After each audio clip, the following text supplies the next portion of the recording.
how if you're kind of just speeding through it, you can kind of miss the depth of what's really happening. I think it's not as overstimulating or as obvious, and you have to kind of dig a little deeper to really appreciate the depth of Dawntrail, which I did. So I had a great time, honestly. Shocking. Yeah, S tier Dawntrail goes S+ on the tier list. But I had a very positive experience. I had a great time in the Wild West, but I will throw this in.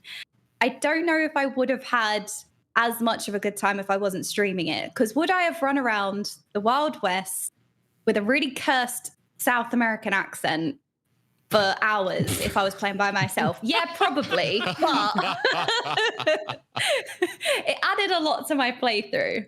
I do think that there were parts that were slow, and I do think there were characters like Zaralja who had such a huge opportunity with character development. He had a really kind of interesting backstory with being kind of the prodigy child. There was a lot of depth there, but I don't think he had enough screen time, so I don't think it was perfect. But I had a great time, and I felt like the lighter, fluffier elements I enjoyed and I didn't see as a negative. And I think a lot of people found that more of a negative. So blah, blah, blah, but I really enjoyed it. Interesting. Real quick, I hate to follow that great thought up with a live production thought, but is everything okay with the stream, Kyle? It was apparently dead, and it was telling me it wasn't. So we are now officially live. And one of those weird, is said yes, and people were like, woo, at the exact time that it was wooing. So, you get tricked by the wooing. So, hi, everybody. We are now really live. And wait, so what was said and what was not said? What did... Basically... I can summarize. From the second Mage said it was horrible. The worst expansion ever played. And she was miserable through the whole thing. I've never heard so much swearing. It was crazy. Yeah. It was vicious. It just seemed at one point you just felt it was personal and got angry. Like attacked, yeah. It's like some sort of phasmophobia, comeuppance. Yeah, so what you missed, chat, was that Jordan Mage said that she truly despised Dawntrail on a cellular level because once she rolled credits, the doorbell rang at her mom's house. And when the door was opened, it was actually Yoshi P, and he punched her mom in the face. It's true. It happened. Yep. Yeah, it was a personal attack. Which we didn't know that when you beat Dawntrail, if you beat Dawntrail in the first 2 weeks, you actually got visited by a Square Enix dev who would then physically assault your family. But it was fine because Wuk Lamat came out of nowhere and she saved her. So blessed be the day. And then excellent. vomited all over the floor in celebration. A victory vomit. Wonderful. So the second OK Mage started talking, we went live. So everything there, but it sounded like she was finishing a thought. That was great. You're making us sound like liars then. No. yeah, it's always like, hang on. No, it's all documented there. So what was missed was basically just the intro. That welcome everybody to another post Dawntrail roundtable. Well, another roundtable for Final Fantasy XIV. Our first one post Dawntrail. Everyone here has beaten the 7.0 MSQ. 7.1 is releasing in a week. So we're here to talk about what we thought of Dawntrail so far and where we think Final Fantasy XIV is going after this. And it's going to be slightly out of order, but you just heard I asked for OK Mage's impressions on Dawntrail because I haven't seen a video from OK Mage, and it sounds like you quite enjoyed it. Yeah, definitely. I do think, there's more to it. For example, again, with the alpacas, I tried to take the Galuja was trying to find a successor and teach them all of the important traits that he's learned from being a really, really good leader. So every single stage of the rite of succession were highlighting key important factors to being a great leader. And I really enjoyed, being with the Pele Pele, for example. And it's not just about finding an alpaca. It's about negotiating, find out what your people want, learn what they need, and find a way to work together. And it was so much more than just finding an alpaca. And that's what I always default to, because I feel like people say, oh, it's slow, I don't really care about getting an alpaca. But if you kind of process it a lot more, there's so much happening, there's a lot of depth to it, and I think it can be easy to miss. So I did truly appreciate it. I'm so glad. So we brought this group together because this has been our group every time we've had a large discussion about Final Fantasy 14 and its lore and its story and all of that. But I'm so glad because I know I think most of us are in the mixed to it wasn't that great category.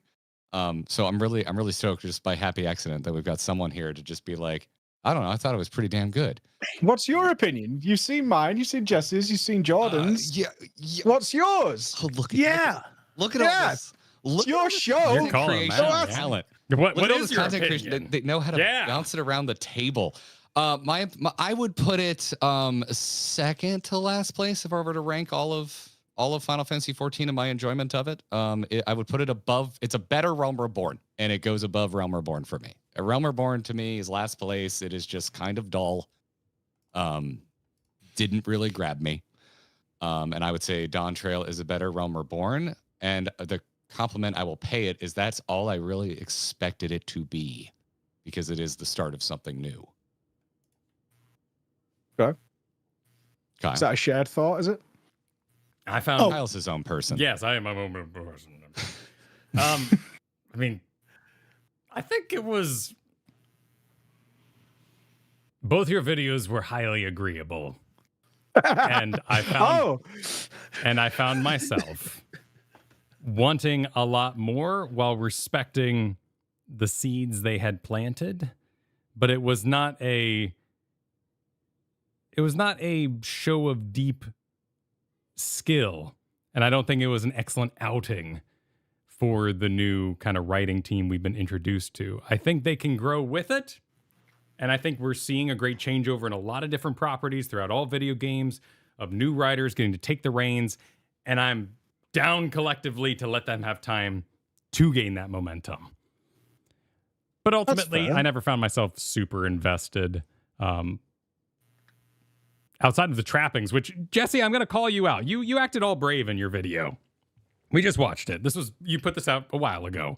But you were like, I'm going to die on this hill. This hill is mine. Everyone disagrees with me. The art is amazing. The dungeons are amazing. The sound is amazing. The music is amazing. And you basically made the most agreeable pile of statements about what the trappings and the actual design of the game was, but not the story itself. Admittedly, that was all done, so I didn't have to talk about it in the video.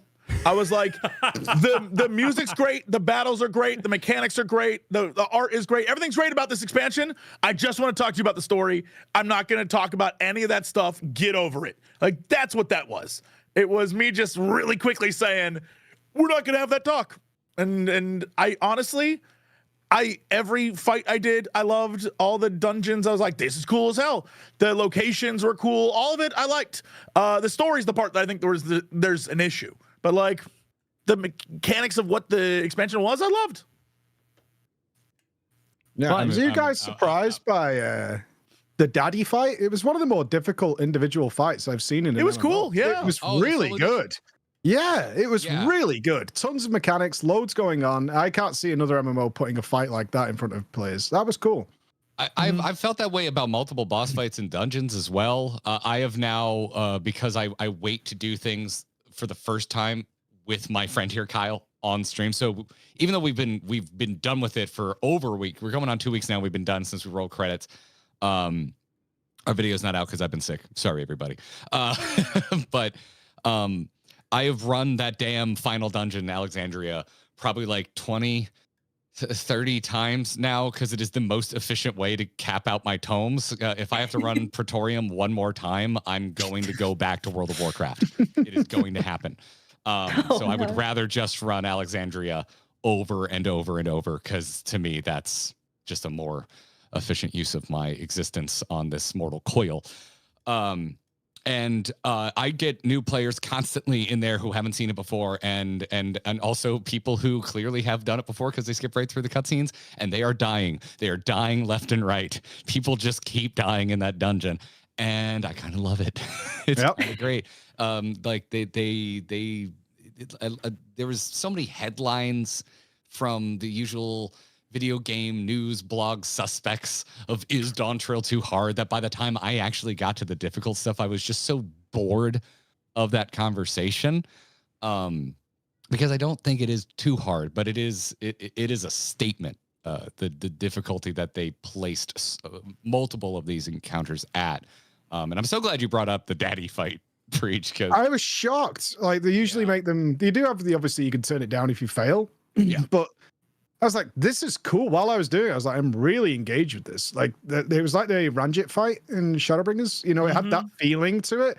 And I was like, this is where they shine, because it also showed off so many mechanics that you're going to run into in the like the trials and stuff. Yeah. I was like, this is great. And I also thought, I haven't seen a fight like this that's a story mode element in an MMO in ages, because they're usually designed for the absolute worst of the worst players. Everybody has to get through this.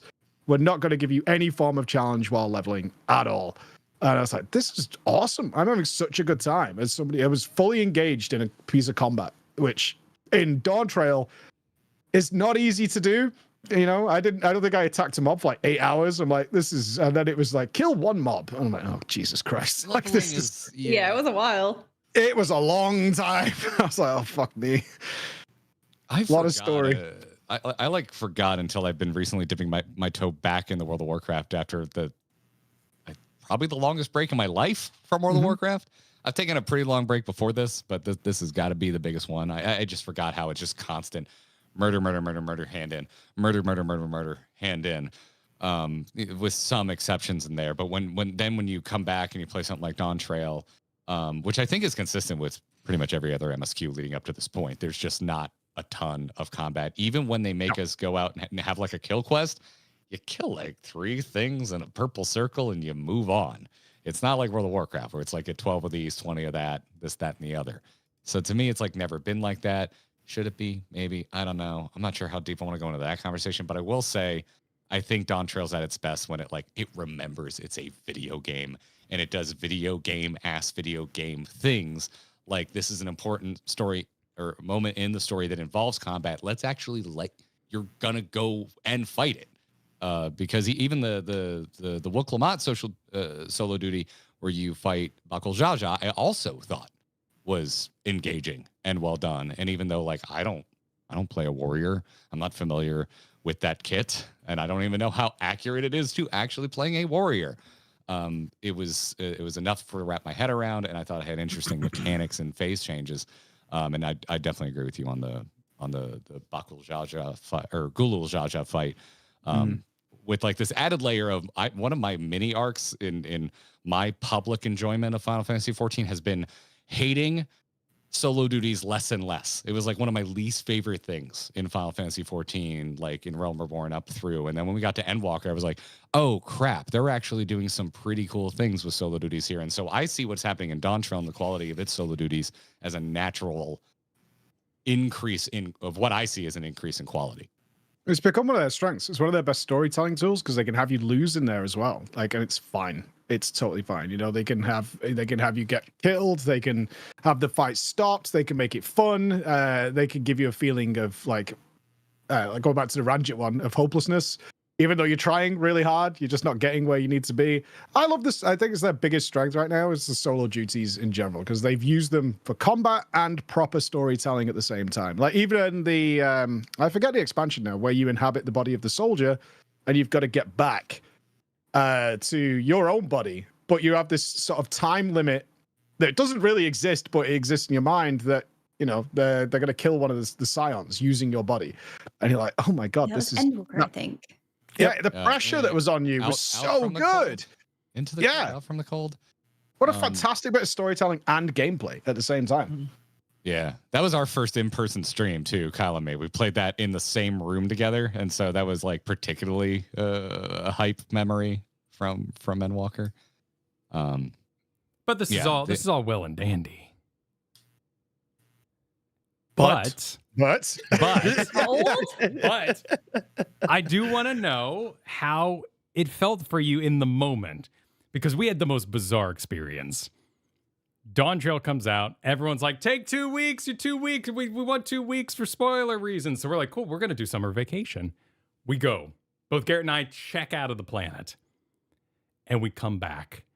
And the vibes are all wrong. And we're like, hey, everybody, how's Dawntrail? You all ready? And just like, oh, you don't know.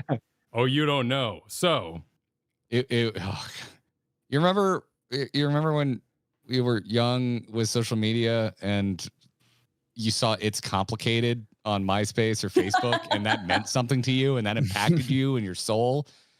That's somewhere between that and the pizza scene from Community is what it felt like returning to Final Fantasy XIV after taking a 2-week break at the launch of Dawntrail. It was insane. So I can judge by like some numbers here and like when videos are put out. Okay, Mage, when did you finish Dawntrail? Ooh, it must have been about a month after release, but I'd have to double check. Took me a few weeks, I think. Okay, so about the same pace as Preach, and then Jesse, you were a bit behind that. I started 2 weeks after it came out, but I know I was roughly around the same time you guys started, but I was either 2 weeks before or like right before you did. And obviously I finished before because I was like plowing through it.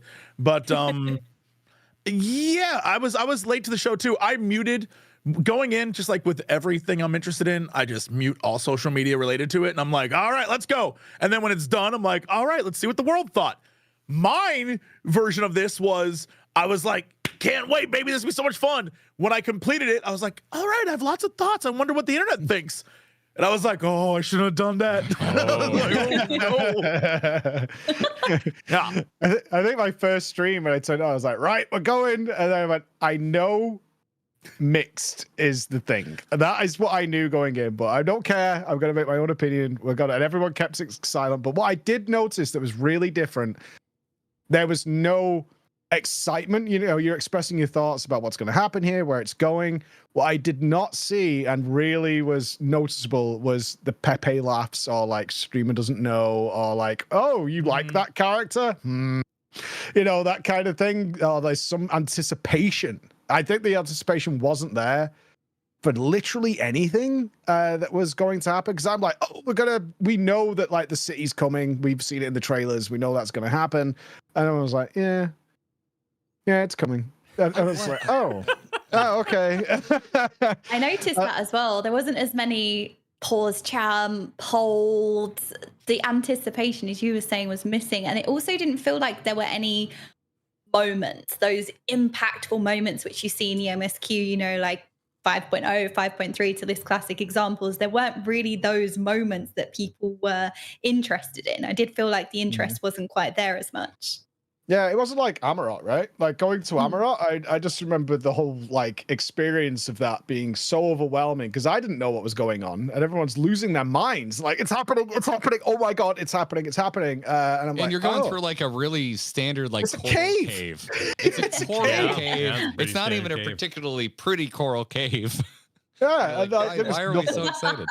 I mean, I think the only thing that I would push back on that with is the reveals towards the very, very, very end. For like a lore nerd like me, I was like, oh shit. But I absolutely agree that for most of it, even bears out like on the streamer YouTube side of things, it bears out there as well. The interest is just not as high as it was simply because there were none of those moments of like, oh, I gotta see how they react to this. It's just not there across the board with the expansion, except for a few things that are kind of like, well, in the future they may deal with this. And it's like, okay, that's cool. In the future, you'll probably have something to watch. But right now, none of this is very engaging content because it's kind of all either set up for something that's going to come or like your own character watching what's going to happen. You're like, all right, so that's cool. It was more react to like, I wonder if he hates this. That was what I got more this time. It's like when they were like, okay, I wonder how he's going to receive this cutscene. And they're going like, does he hate this or is he okay with it? No, he's like, does he love it? Didn't have that. It was more like he either hates this or he's okay with it. It's going to be one of those two things. There was a lot of projection of like, I don't like this, so I can't wait to see them not like this. And I hate that I let you down, y'all. I had fun. And, like, I'm sorry.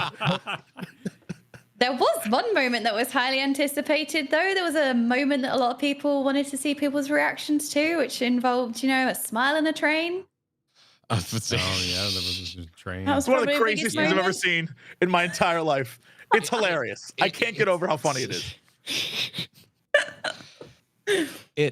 It was a moment for like all the wrong reasons. Absolutely. It was very Mystery Science Theater, best of the worst. Like everyone knows it's coming. I will say, before can we pause Smile? I give you full Jordan, at any moment you can be like, I invoke talking about Smile again in my little I want to have a little quick sidebar. I want to just real quick inside baseball. As content creators, I want to try and hold us as accountable as I can. Which is all of us came to the MSQ that we played through up through Endwalker late. More or less. I know some of us started Realm Reborn and quit at various points, like way before Shadowbringers and Endwalker hype was a thing. But we all were a little late, and so there was much more time for favorite moments to like kind of be like carved in stone and memeified, and had a lot of fan art made and a lot of Benny G meme videos and all that kind of stuff. There was more time for that. Whereas we're all doing this now for I think everybody here for the first, as close to release as we ever have for a 14 MSQ. So I think that's a factor, because also I think we beat it the latest and we did have a little bit more. It was nowhere near on the level of, I would say, even when we streamed Stormblood had more like hold moments, like, the Gosetsu catching the castle. I remember that being a big one. No, that wasn't the biggest moment. That's also when I started really loving that expansion. I have nightmares about when Varys got up and was like, and here's my plan to take over the universe. And everyone just staring at the stream and being like, you into this shit? Yeah, you think that's a good... No? Oh, there's a big... Is Garrett and Kyle, are they neo-Nazis moment? Yes. There was absolutely people just like, just to double are check. these two dudes shitty people? It was horrible. It was so weird. We're just chilling. We're talking about, we're like, yeah, well, man, that's pretty cool. Like the political machinations. And we look over at the chat and we're like, y'all okay? What's going on? Do we need to say that plan was shit? It was shit. Is there a problem? I will say, I love the Final Fantasy 14 community. Y'all take some things a little too far, past the point of fun, or way further than it needs to ever fucking go. Sometimes. That being said, okay. My main point is, I think proximity to release is part of it. I don't think it's the whole thing. I do think that this is also just it's lower stakes. I think it's maybe not as well constructed of a narrative as even some of the lower stakes expansions that preceded it. I keep trying not to compare it to Endwalker and Shadowbringers, because to me you can't. That's not fair. I've said that many times. You can't compare it to a game, an expansion that launches already with the stakes turned to 11. That's really unfair, because Endwalker already starts with years of history and established things. They don't need to set anything up. We're going straight for Zodiac. It's done in like 2 things. You can't do that. I think that's unfair. But I did think Yoshi P said it right to you, Jesse, and you guys at the NA FanFest. It's just like, we're just throwing shit at the wall. And we're kind of seeing what you guys like and don't like. And then we're going to go from there. That's the point of what we did in the Dawntrail MSQ. And from that perspective, everything kind of makes sense. They just threw tons of shit at the wall. And they're like, okay, the Wuk Lamat thing, all right, you guys didn't really like that. But you liked making fan art of this giant guy. So, we're probably going to go that way. And you guys responded really well to Otis. So maybe, we could do shit like Otis that. Was my favorite character from Dawntrail, by the way. Oh, for sure. Yeah, especially if you knew who Steiner was. You were like, oh my God, this is amazing. This is the best thing ever. I don't. And to me, that's a compliment, because almost every time I don't like something in this game, it's fan service reference. I'm like, oh, that's why it seems low effort. Sorry, that's just me being slightly. Well, now you need to go find out who Steiner is, because it is so worth. Apparently. Otis rules. I'm afraid to use your analogy, though, because to get real about, I trust that. Like, sometimes you go the shotgun approach and you just kind of see what your players respond to. But there was so much Wuk Lamat, it didn't seem like it could have been an accident. Like, that was very much a plan from beginning to end. For that to I said in my video, I think she was doomed before the expansion started. Right. Like, there was that character is so badly received because of the way she was presented for me in the story, of just being overwhelmingly overshadowing everything. But even if she was a decent character, I think people would still have been tired. And every time I wanted to do a count, and I asked my editor if we could count it. And I had someone else on our team if we can count it. We couldn't count all the times the Scions showed up and were instantly dismissed.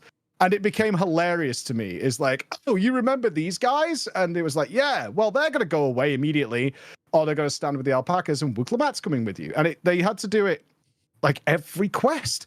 And then we even had that moment with Yish and Graha arriving. We've got to the Golden City. We found it. Look at this gate of magical, intense things. And here's Graha, and here's Yish. And we're like, oh, finally. It's like, yeah. So we're going to leave them alone now, and we're going to go to Texas. So bye. And it is any fan of the game is just going to be like, this is just irritating. I want to spend time with Graha. I want to spend time with Y'shtola. And because it's always going back to Wuk Lamat, you're just going to start hating that character because they're taking the limelight away from people you want to see. The closest thing we've ever gotten to a sex scene with Graha wasn't enough for you? I mean, I'm not into that.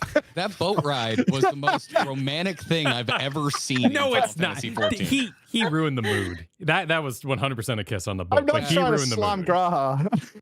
I always thought it was just a nice moment. I'm just saying, if you want more, if you want more Graha, I don't think you could have gotten more direct Graha interaction than kind of late in the game, don't you think? Yeah. A little bit late. It's a little bit late. He was interesting. Yeah, that's the weird thing about that zone as a whole for me, because I do like the zone and I like a lot of what happened there. But it does feel like it's so distilled into that one section of the story that I'm like, I don't know how you pull some of that out and string it more across the expansion as a whole. But because it's like two stories. I liked a lot the second half of the game. Like that same. felt like FF14 to me. Like there was a load of questions, there was a lot of moral things going on. I loved the grandmother character. Like that really pulled at my heartstrings. All that stuff. Like the second half, I really, really enjoyed. They really screwed up, and I fundamentally believe this, by including the Scions as heavily as they did. They just shouldn't have been a part of this. The twins should have stayed in Garlemald. It should, like, we love them. I like seeing them. It's great. But for 75% of this, they added nothing. And the only time that I felt like, yeah, that's cool to see them was when they showed up to beat up a bunch of robots, which should have been there always. I love the idea of this expansion being like, man, these guys are terrible. But when you think about it, and I just like couldn't get over it the entire time. Like, our hero is still a badass, and every villain this expansion, I'm like, bitch, idiot, that guy sucks, hate that dude, could beat that guy up in like one easy fight, like every single thing. And they kept showing that to be the case. Like, they're like, this is Valgramanda, the greatest threat in the history of threats. It will destroy the world. And we're like, okay, I guess we can pencil this in. And we go, we beat it instantly, and we're like, and everyone's like, damn, that's impressive. And you're like, anyway, what are we doing? And you just go back to it. And I just kept thinking the entire time, could beat that guy, could be that guy. And the Scions showing up and decimating an entire robot army is like, yeah, no, that's how we roll. That's what we do. So the entire time I was like, okay, I like that. But if they wanted to make the threat bigger or whatever, they should have just kept us alone the entire time with just Kryl and Erenville and Wuk Lamat. Make those characters actually have a real ass story and give us stuff instead of cramming everything in the last 40% of the game. I just wish we had gotten more with everyone. It zoomed along so quickly. Every character is like, I could use about 80% more of their story. Like, even Wuk Lamat having more story would have been good, rather than Wuk Lamat will just solve it. Like, a smile and a dance will solve this. It's like, okay, but who are you, bro? Like, what's going on? She solved racism in a conversation, Jesse. You don't have that kind of power. You don't have that kind of power. She fixed racism instantly. In an unvoiced cutscene, no sure. less. Yeah, I thought for sure that would get deep. I thought they would really delve into it. But every time it seemed like Wuk Lamat learned, hey, maybe a smile and a good word isn't going to be the solution this time.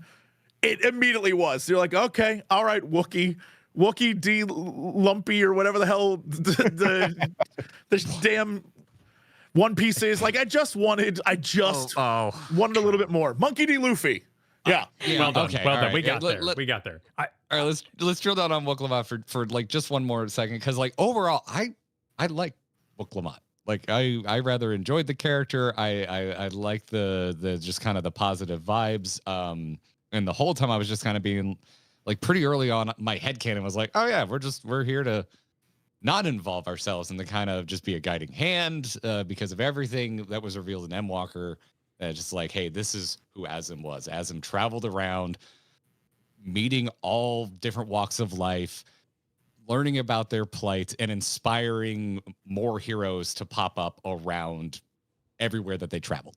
And so I saw most of Dawntrail as the Warrior Light's like non-involvement as more like fulfilling the seat of Azem. And so Wuk Lamat didn't bother me too much. I still thought I agree with the kind of the one note nature that's been mentioned a couple times already just in this discussion here. But I'm absolutely convinced Wuk Lamat as a character is a meta narrative by the devs, as in, if you imagine the way we played Final Fantasy XIV from A Realm Reborn all the way through, we are little positive cherubs who go around and solve everyone's problems, from delivering lunches to fighting giant robots to, like, we are constantly little happy. I know there are a few people who played I'm the Dark Knight character and all my answers are sassy, but most of the time you're being sassy because you want to like you want to flirt with Yustola, so you say like the sassy thing in one of the comments, and she's like, "Oh, I'll spank you," and you're like, "Nailed it." But other than that, most of the time you're a lovely hero, and you go around and you do the nicest things for people, and you yourself.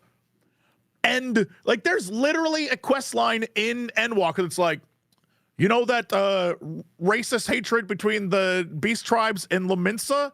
Yeah, we're solving that in one patch, dude. Like, you do that. And I absolutely believe that Wuk Lamat is you watching the previous version of you go through all. Dawntrail is every single expansion combined together. It's every single one. And Wuk Lamat's going through a hero's journey that you went through, and now you're Ardbirding to that. And you're just sitting there like, you got this, kid. I believe in you. If you need help, I'll jump kick the bad guy for you, but like, do your thing, girl. Like, that's how I think they went. I think it's fun. Is it a great video game? I don't know. That's probably up for debate. It's kind of like, I just watched a lot of stuff, but I don't know if it is exciting to do that, but it's what they gave us. Yeah, I never thought of it that way. That's a really cool perspective on it. But again, not delivered well from a fun perspective. Because I did like that they addressed the power, like you keep bringing up. Like, she has that, the later fight where you play as her and the warrior thing. And before the fight, that she's like, I'll fight this. And you kind of give this nod, like, I'm a nuke. Mm-hmm. You go do what you need to do, because I could just burn this place to the goddamn ground in seconds. It's all good. You go do what you got to do. If he's going to cheat, yeah, I'll jump in, but I am literally a nuclear weapon. It's fine. I'm going to chill over here. You do what you got to do. And I like that aspect of it, of like addressing the Warrior of Light as being this complete, nuclear option that's there, but that's not the purpose. I just didn't like I think the only thing that really bothered me about Wuk Lamat, because I didn't hate her by any means, was the sort of naivety she had very early on, and certainly to the people that she grew up around. That really did bother me a lot. It's like she didn't know anything about anybody whatsoever while still giving the guiding tour. I couldn't resolve that myself. It's like, you've never, the Hanu greeting, the silly things. You would probably know these things if you grew up here. It just felt like a tool for telling us while she was learning it, instead of her maybe explaining it to us. Like, she grew up here. She like, yeah, we have to do, when we go to the Hanu, we need to do this greeting. It's their standing, that perspective, rather than like, I have no idea anything about you guys. I think it was just a twist on the narrative that made him far more appealing to me in general. That would have been nice for me. She kind of took us on like a touristy guided tour, kind of doing it by the book, rather than being a local and being able to offer you that extra insight that a local would be able to offer you, right?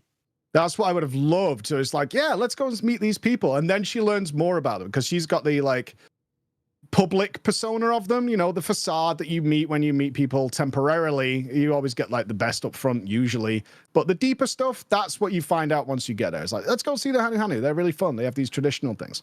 I think then you find out more later. Yeah, I think this goes back to the idea of having to include Scions in this storytelling. If they weren't there, the conversations and the things we could have done with the characters of just 3 main characters plus us going to these places. We could have fleshed out so much more stuff because we had all these other characters who could equally solve things as well as us, or Wuk Lamat, or Aaronville, or Kryle. It's like, all right, let's all work together and we'll do this, instead of seeing growth in the 3 characters that we should have seen growth in. It just, everything was kind of resolved. We moved on and we kept going. And I just wish we had more time with everyone. But we just rushed through. Well, and that's I was very excited to see Kryle have more of a full-facing role, right? Because she was always in the background, and I was really excited for her to have more of an important role, but then she kind of didn't. And it's like that ongoing meme with that character where he says, "Oh no, kill me now," and we'll say, "No, we're not going to kill you." And he's like, "Okay then." It's that character that has that repeated gag going through. I feel like that also was what was happening in the MSQ as well, especially with Bakul Jar Jar, for example, where he's this big bad and he's on this tirade, and then all of a sudden he's just like, okay, like just complete 180, like, okay then, I'm a good guy now. It was very quick, and I didn't feel like really much resolve went into it, rather than, oh, they just changed their mind, I'm a good guy now. Yeah, and that struck me as a bit odd, and that's why I personally keep returning to, like, I think it's pacing. I think more than anything else, my biggest concern, because I share a lot of the critiques that have been mentioned by everyone here so far. Like, yeah, the Scions felt like they probably just shouldn't have showed up until we got to the gate, and I agree with that and all this other stuff. But if I just had to point to one thing, I think it's pacing, because I've been annoyed during past expansions when I feel like they were over-explaining.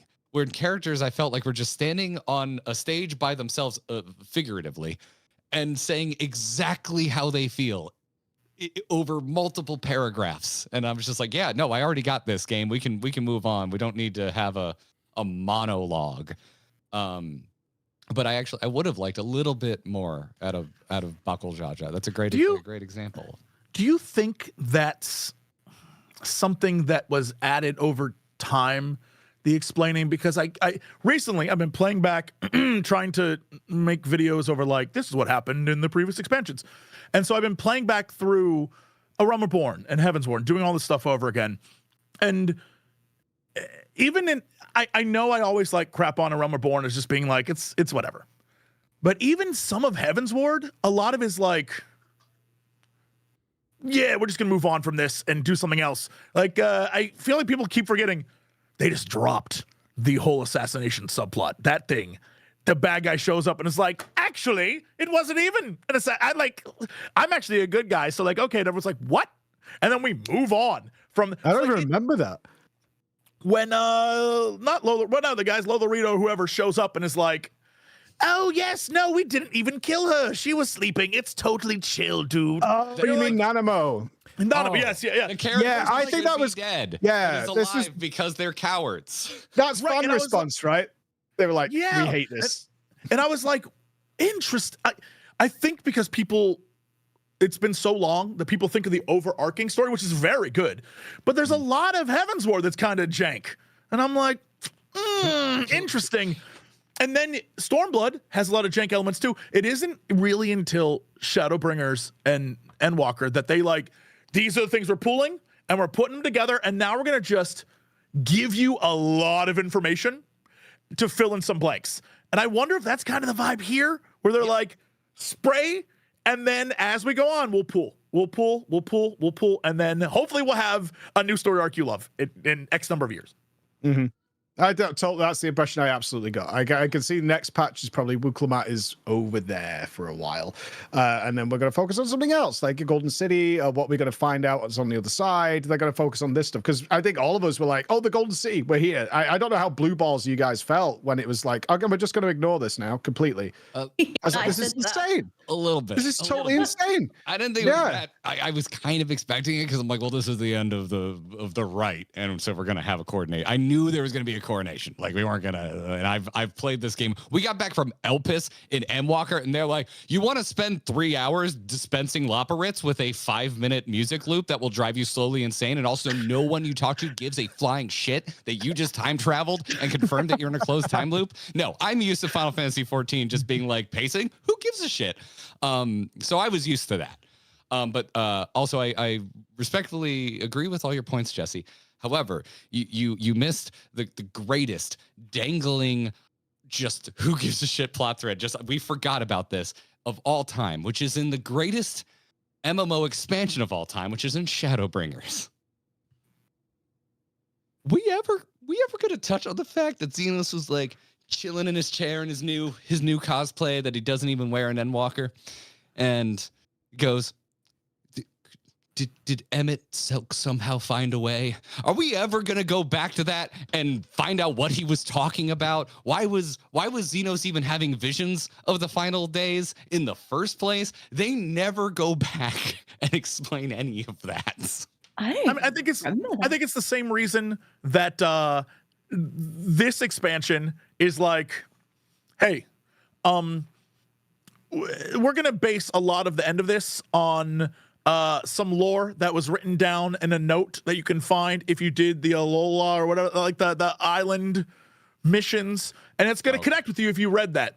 And I believe in that case, why does Xenos see stuff? Why does Xenos do stuff? Is because I think there was a short story that was written about Xenos, like. Oh, great. Like, the World of Warcraft Xenos defense. is like, it was in a book. Yeah, hold on a minute. WoW defense. Might be one of those. The WoW defense, my favorite. It was in a book.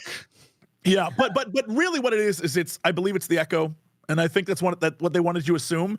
But if you need like definitive answers, it's there.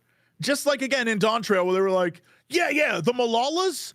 If you read all the lore that was in those variant dungeons, you actually know this information, which I totally did. So when it happened, I was like, oh, but I completely understand people being like, what? So. No, that fits. That's what I'm like. Yes. Yeah. This is very, very much. Yeah, I also thought Heavensward was, because they never planned for there to be an expansion, right? So A Realm Reborn is just full of shit. They had no idea if this was going anywhere. So I always give Heavensward a little leeway because they're like, okay, we could probably do this now for the next 5 years. We've made some money. We kind of need to sort this out and get on the right path. And so let's wrap up some bullshit that we're not going to mess with for a while. And let's because that's why the latter half of Heavensward is like, oh, okay, this is fucking glorious. This is great. But all this bullshit that we did in Realm Reborn, we kind of need to sweep a lot of this shit away, because we just came for an expansion where we gave people magical tickets to get back to this stupid fucking building that they seemingly have to keep going back to all the fucking time. Praise return. Yeah, praise return. Like, we just came from a real.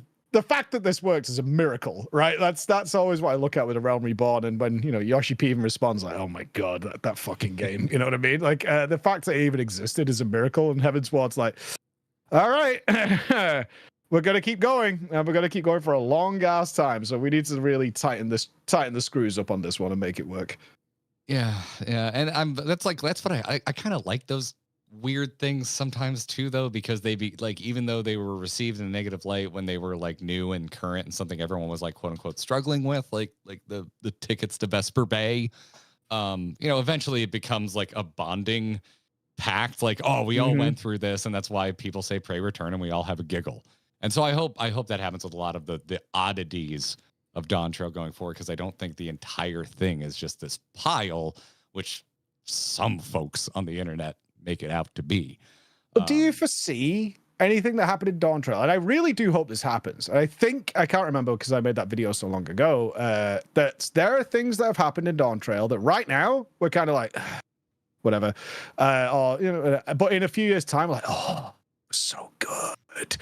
That was so fucking good. Like I wonder that as well. Yeah, I look at some of the characters. Like I look at Wuk Lamat's father. I want to see more stuff happening there. I want to see his return to like the genocide that was happening in the cool Jar Jar's area with the babies. Like I was like so excited because I'm a bit morbid that we were going to dead baby dungeon. I'm like, are we going to a dead baby dungeon? Is that what's happening here? And like we totally are. But then it's kind of done, and they're like, oh, okay, we're not going to do that anymore. I'm like, all right, it's hard. It's hard to have that hold up to. All right, at the end of this dungeon is literally a portal to another reality. Like it's hard. It's hard to then go back from there. So that's actually a place where I'm happy with I think that's actually an example of good pacing, because it's like, oh, you like that? We learned what we needed to learn, which was that this fills in the gap of why Bakul Jaja is the way he is. Cool. On to what's next. I liked that. I did like how forgiven they were very quickly, considering what happened. Because Wuk Lamat's like, all right, you guys did some bad shit. We're not going to do it anymore. It's more that the Let's move dad on. in charge It's like of it one all. cutscene. Like the dad in Yeah, charge he, of it all like, just like takes holding it- hands with his wife, like we're okay now. It's like, no, you guys are Yeah, you guys are nuts. exactly. Yeah, I thought that was a bit weird because it was kind of like an abusive relationship. And I was very worried when we first went into it because there was a lot of like harrowing signs. Because I do think there was a lot of really, real dark tones in Dawntrail, even more so than some previous expansions. A lot of it was really dark. And so when, they came on screen, I was worried because there was a lot of tonal, abusive relationship things. And then later on, when we saw them together and fine, I was thinking, ah. Well, and Yeah, Garrett and I were going insane I wanted for to the tuck that thread. Yeah. yeah. And Garrett and I were going insane for the exact like opposite reason. Like we didn't want dark. We just wanted Wuk Lamat to address like, are you not going to let them be in love? Like, what if they naturally are like, we're from different peoples, but let's have a baby and we can't. Like what happens then? Are you just going to make a hard rule? No more. You all. It's working together. You're living in peace now, but no more mating allowed. Yeah, I had tons of questions about that whole culture. I was like, oh, how did this work? Were you like forced? What is the situation that was happening here that we just kind of... It seems like they were forced, yeah. I mean, Yeah. arranged marriages are not they're not a foreign concept. Like they exist in a lot of various cultures. So that's where, but yeah, at the end when they're just like, well, they just won't do that anymore. Well, I'm like, well, some of them are probably in love. I mean, if they were literally all forced to marry someone from the other tribe, I'm sure like you had a few hits. Like a few of them were like, man, I'm really into you. This whole like infertility issue kind of is a bummer, but we get along. Instead, they were just like broad stroke, like never getting married again. It's like, well, hold on. What if they like each other and they don't want to have kids? And I think we can. Yeah, that's what I mean. I want to address that in the future. What's the fallout of that, right? Because when the religion fell in Heaven's Ward, we got a good amount of information of like, what is the fallout of that? What are the repercussions? My Garlemald fell. What are the repercussions on the people? And it was one of the best things I liked about Endwalker is the propaganda aspects where you dealt with people who had been raised under those conditions. Like the outsiders are demons. They're the devils. And, we went through Alizé and Alphino. We were trying to help them out. And we encountered the sisters. A great storyline that happened there where they just believe you are literally the embodiment of demons to the point that they die trying to escape from you. And it's like, this is really interesting high level storytelling. Like how do you deal with people who are that brainwashed? And you're only trying to help, and they're literally dying rather than spend time with you. That's the kind of stuff I was looking for. But when it came to a dead stop, and it was like, okay, we're moving on. I'm like, I think you're gonna get that. I hope so. The baby king is right there, and his origins, whether through mom or cloning facility, are available. And I think we can explore what Zoral Ja wanted to do to help his society that he didn't know was being helped recover themselves, and that's gonna be fine. We're not getting into why they used rubber bullets, though. Like, that's done, and that was weird, and it's just going to have to exist forever. And they can't salvage that, and I don't want them to try. Like, just let they do it with rubber bullets. Okay. They just really wanted a break from the darkness of Endwalker, where you used real guns to very dark ends. To bring it back to Garlemald. Yeah. Anyway, before we I guess to kind of put a pin in, we've now had a tapestry of conversations, but this all started with, do you like or not like Wuk Lamat? I guess to kind of bring that to an end is, I think we all, I think lover, hater, think things could have been tweaked regardless of where you fall. I think we can all can we all agree and feel free to disagree that like the goal was to make like a relentlessly positive character. That was the goal. Yes. Yeah. Easy. Yeah, a naively relentlessly positive character who I think will be fine in the future after a little break. Okay. Yeah. Cool. Because then I think that's a good re-entry point into talking about Smile to get back to what OK Mage was starting to get into a little bit ago. Because it has reached like meme for the wrong reasons levels coming out of this in this corner of the internet, which means you probably like watching people play this game, reacting to this game, and making content about this game. And I'm curious how everyone felt, because I think Kyle, may I speak for both of us? I'll stop you if you don't. Okay, cool. Wait, if I don't?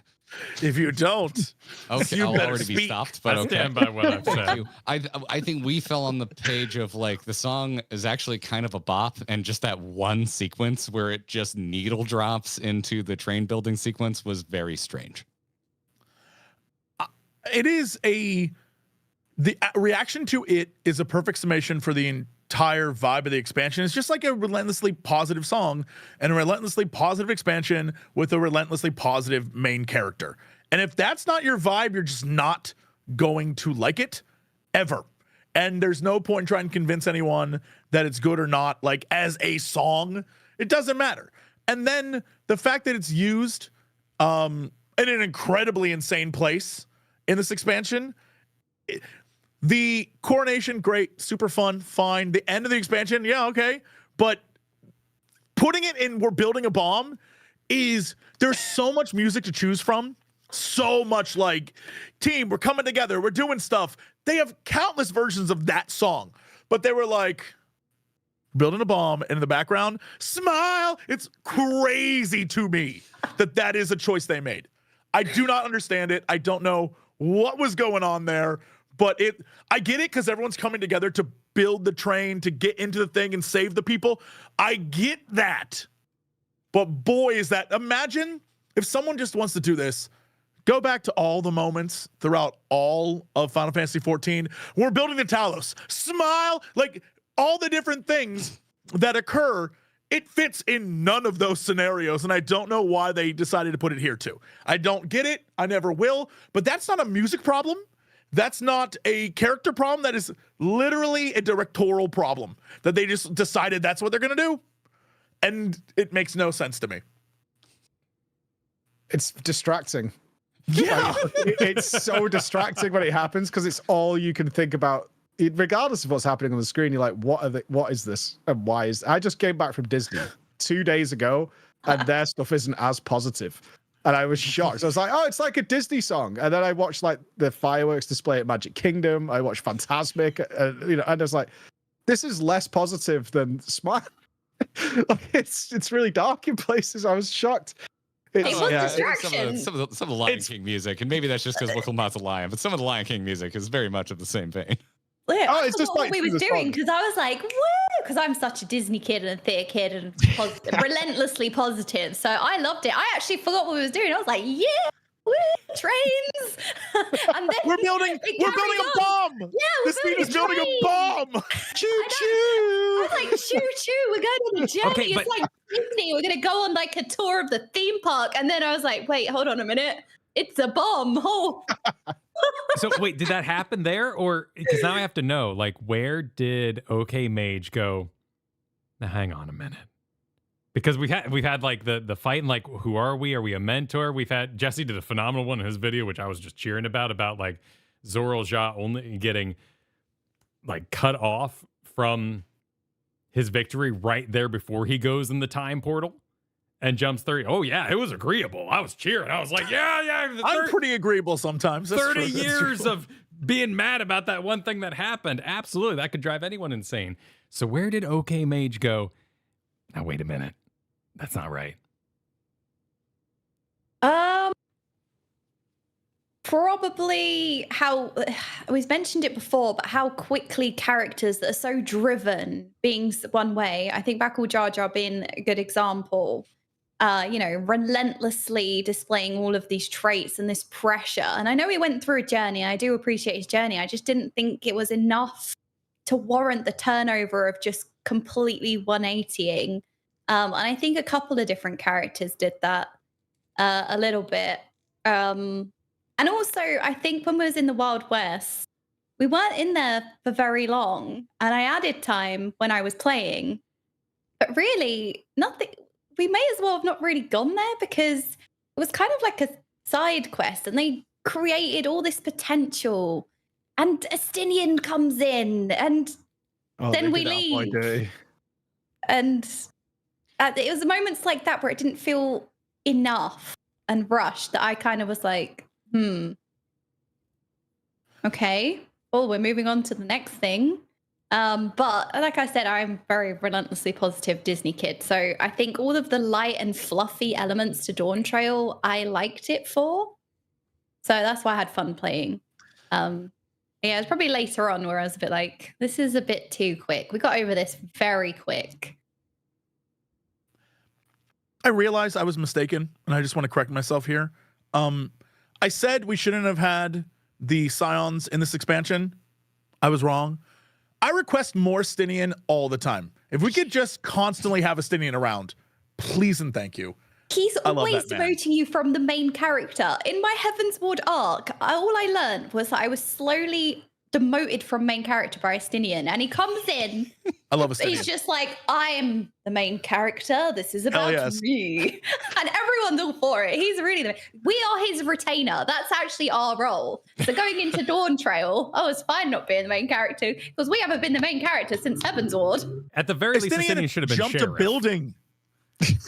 He jumped a building, y'all. I love this. If they would have, here's my new switch up for this expansion. It's just Stinian, only Stinian. We play as a Stinian. Where's the Stinian game? The man jumps a bit. It's like playing Dynasty Warriors with him. He's killing thousands of dudes, and you're in the background like, I guess I'll fight the boss now. Stinian rocks. I'll fight anyone. I love a Stinian. just a field of bodies, and you just talk like, hey, you want to trade some mezcal before I move on? Okay, cool, thanks. I got to catch up to my murder hobo friend. Stinian should have had a cowboy hat. That would have Wild West. Hell yes. him appearing in the Wild West. Infinitely better. Also, we're full in critique town. So also that cooking's cutscene should have been way more fun. They should have paired each other with people that they didn't get along with. They should have went full Gordon Ramsay and had them like screwing up the food. Like, I wanted a little more. That to me is what would have elevated the first 5 levels. Because like we're going, we meet the locals, we fix their problem, we move on. I needed just a little more flair, a little more personality, in a relentlessly go relentlessly positive, make it be ridiculous, make it be fun, make it be the celebration of local culture. And the first time I was broken was the cooking cutscene. I was like, wait, you're pairing them up in convenient pairs? And we're just gonna make the food and move on. No, I wanted them to have to get along. That could have led to so much good backstory and compelling narrative with Saralja, who is done such a disservice to develop 30 years off screen. Like that makes me so mad because there's ways to do it. There's ways where they could have been like because when you think about it, story-wise, from Wuk Lamat's perspective, literally it is her brother who has been in her life forever, and in days he goes from being like, I'm super pissed to I will destroy your world. For her, that's probably super traumatic and weird. So killing that dude should have been more of a thing, and his growth going into that should have been. There's just a lot of stuff they could have done, and again, it all comes down to pacing. Just the pacing was crazy, but that's kind of the deal with A Realm Reborn. Realm Reborn has other issues that it came off of 1.0, and you can understand it. This, I think, was like a forced error. I don't know what was going on. I don't know, but I mean, they got through it. We kind of know everything we need to know about the zones there now, I guess. So they got that done. There was something that Preach said in his video that was very interesting, and I want to see if you kind of feel the same way after 2 full months that have gone by since you made it. You said you felt they had brought the story back down to maybe appeal to a younger audience. Do you still feel like that, having sat on the story for a little bit? Or some of those old parts that weren't as exploratory, I won't say dark, but as exploratory as you want them to be, still bothersome? No, I still feel that way. I think maybe they felt they had gotten too mature with Endwalker. We talk the suicide, the stuff we talk with Galamald, right? All those aspects are stuff that you want to, there are very mature stories that you're dealing with. And I think they wanted to bring it back a little bit, maybe even give them room to grow so they could get a little heavier later on. So you can't, with pacing, like we've been talking about here, you can't just have it be relentlessly dark or relentlessly happy, because if it's just happy all the time, it doesn't feel happy. It's just the way it is. You need those, you need those peaks and troughs in order to make something land. And I do feel that they either were targeting just a slightly younger audience, because a lot of the writing feels like early high school level, in a lot of places. You're like, this is very on the nose. It's a very simplistic take on what could be a very complex issue. And we're just going to sort of nice and easily gloss over it and then move on onto something else. Is that either because they want to try and get some younger people in? Did they go too far in Endwalker with a lot of things? Maybe that was feedback they had, or a lot of the points they were making weren't landing because it was a bit more mature? Or is it just to give headroom for the future? So I still feel that way when I think about a lot of the dialogue that happens. I was like, this almost felt childish in places to me. Like this doesn't feel like FF14, where I'm like, oh, we're going serious here, you know, especially after Endwalker, which dealt with some really tough stuff. It's hard to wrap your head around a lot of stuff with the Ancients and what is going on with the Zem, with the multiple levels, and even Meteon, the way the despair arrives and the conflict that Hermes had. That's pretty mature stuff. You know, that's stuff you would expect late high school to get. And I didn't feel like that at all this time, really. Everything was pretty simple. Tick. Okay, move on. Go forward. So I saw the headroom, or they were trying to just bring it back down to a younger audience, I think. Do you think? Yeah, I think that's a good point, because that's why a lot of the depth, I think, gets missed, because a lot of stuff is just kind of hinted at. It's not really in your face, especially a lot of the darker things, let's say. Yeah, I think quite childlike is probably inaccurate. I don't mean like 7-year-olds, but like when I think about living memory, the more you think about living memory, the more horrible that place gets, right? Like the more and more you think about what is happening there. I think someone said it to me, and it really struck home because even I hadn't thought about it, was that, have you considered that the people running around as children in living memory aren't actually children? It's just the only time they were happy in their entire lives were when they were children. And I was like, oh wow, that's like really heavy when you think about it. It's like their adult life might have been horrendous, and it leads to so many different thoughts because you are like displaying your image that you want to be when you're in living memory, right? That's the idea of it. And I was like, and more of that stuff really got me thinking, which is why I enjoyed the second half so much more. I was like, everything here raises even more and more questions about the morality. I mean, it's not new. It's a redone storyline about forgetting trauma. And I was like, this is much, much better. But the first half, yeah, definitely felt much more simplistic, straightforward, like not going to dig too deep into it. Living memory it's an incredible section. That whole area is really very interesting to think about. But the biggest problem I had is I think it is a moral quandary for other characters besides us. Obviously, this is personal. The idea of destroying the memories of the dead is a totally personal thing. But for me, the entire time, all I could think about was like, I literally traveled to the end of the universe to defeat the embodiment of despair, sacrificed friends and everyone along the way to save people back home.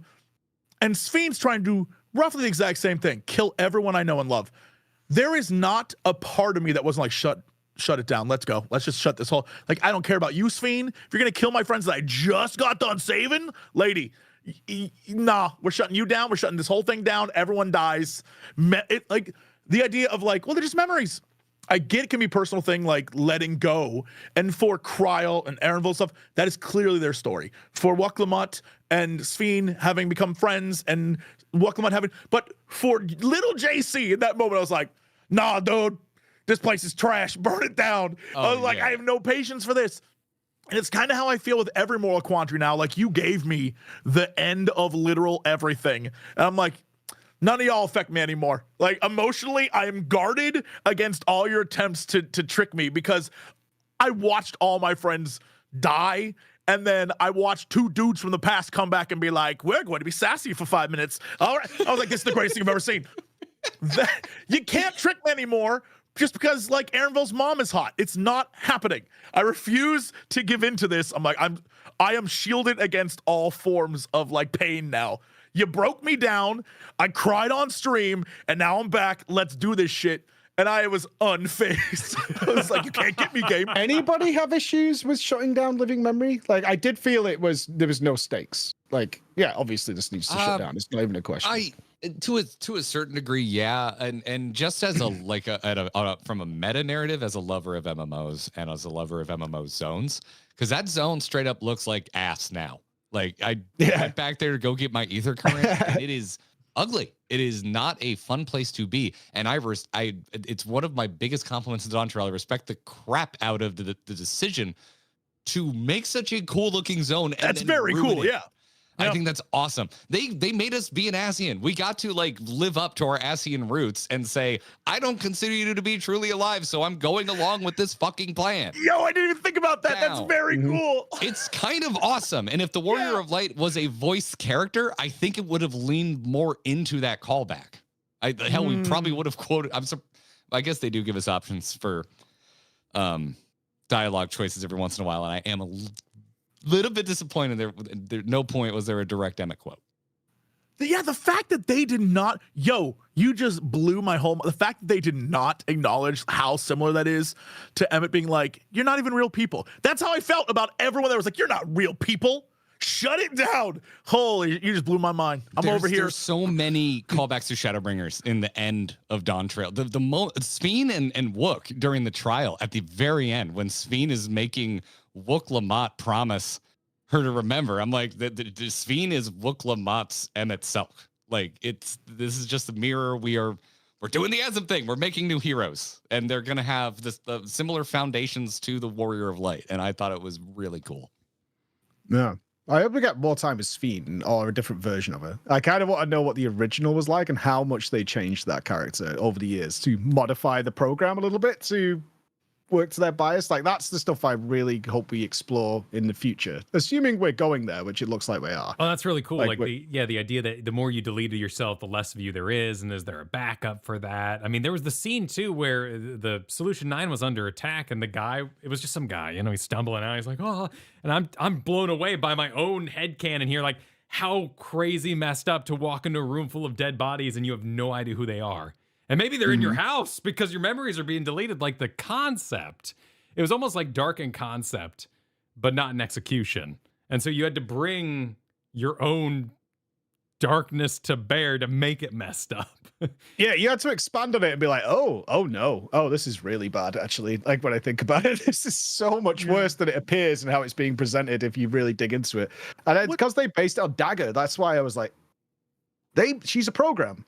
And they kept having to change her, to suit the purpose, right? She's not what Dagger was originally. That's why I'm like, oh, are we going to find the original? Can I ask a question? I don't know if you guys did side quest stuff. I have not done all the side quests. I'm trying to do them in order of zone as I level other jobs. But in Solution 9, I just remember this, and it's going to drive me crazy. There's a whole subplot where you and Sphene and Wuk Lamat go meet like dying lightning sickness kid and mom. Yeah. And that is never touched on again. And I have, for the life of me, no clue why that was included unless it's a future thing or to sum up why there was like lightning sickness. I don't get it. What's your theory? I don't have a theory. It seemed to me like wasted space there. I mean, my theories are all related to Azem at the moment, so like I got nothing for that. But yeah, I was like, why is that there? What's that about? How does that work? Little baby lizard Aragorn, or if you want to say, of course, because that's an allegory, Jesus. He has the power to identify all electrope in the world, and he's gonna figure out how to heal his people. Oh, do you? Oh, they said it's widespread. There's a lot of kids that have it. Oh, are you okay? So really, what you're saying, and I think you're probably right, because from what the trailer for 7.1 looks like, is it's going to be like, look, we really miss Sphene, and Sphene's awesome, and you guys ruined this for us. If only there was someone to lead us. Oh, you chose a baby, a child? That's not going to work for us. And then he's like, whoa, whoa, whoa, yeah, whoa, whoa, sparkle whoa. hand, You're exactly. all cured. And they're like, oh, baby, the best. All right, okay, I see where we're going.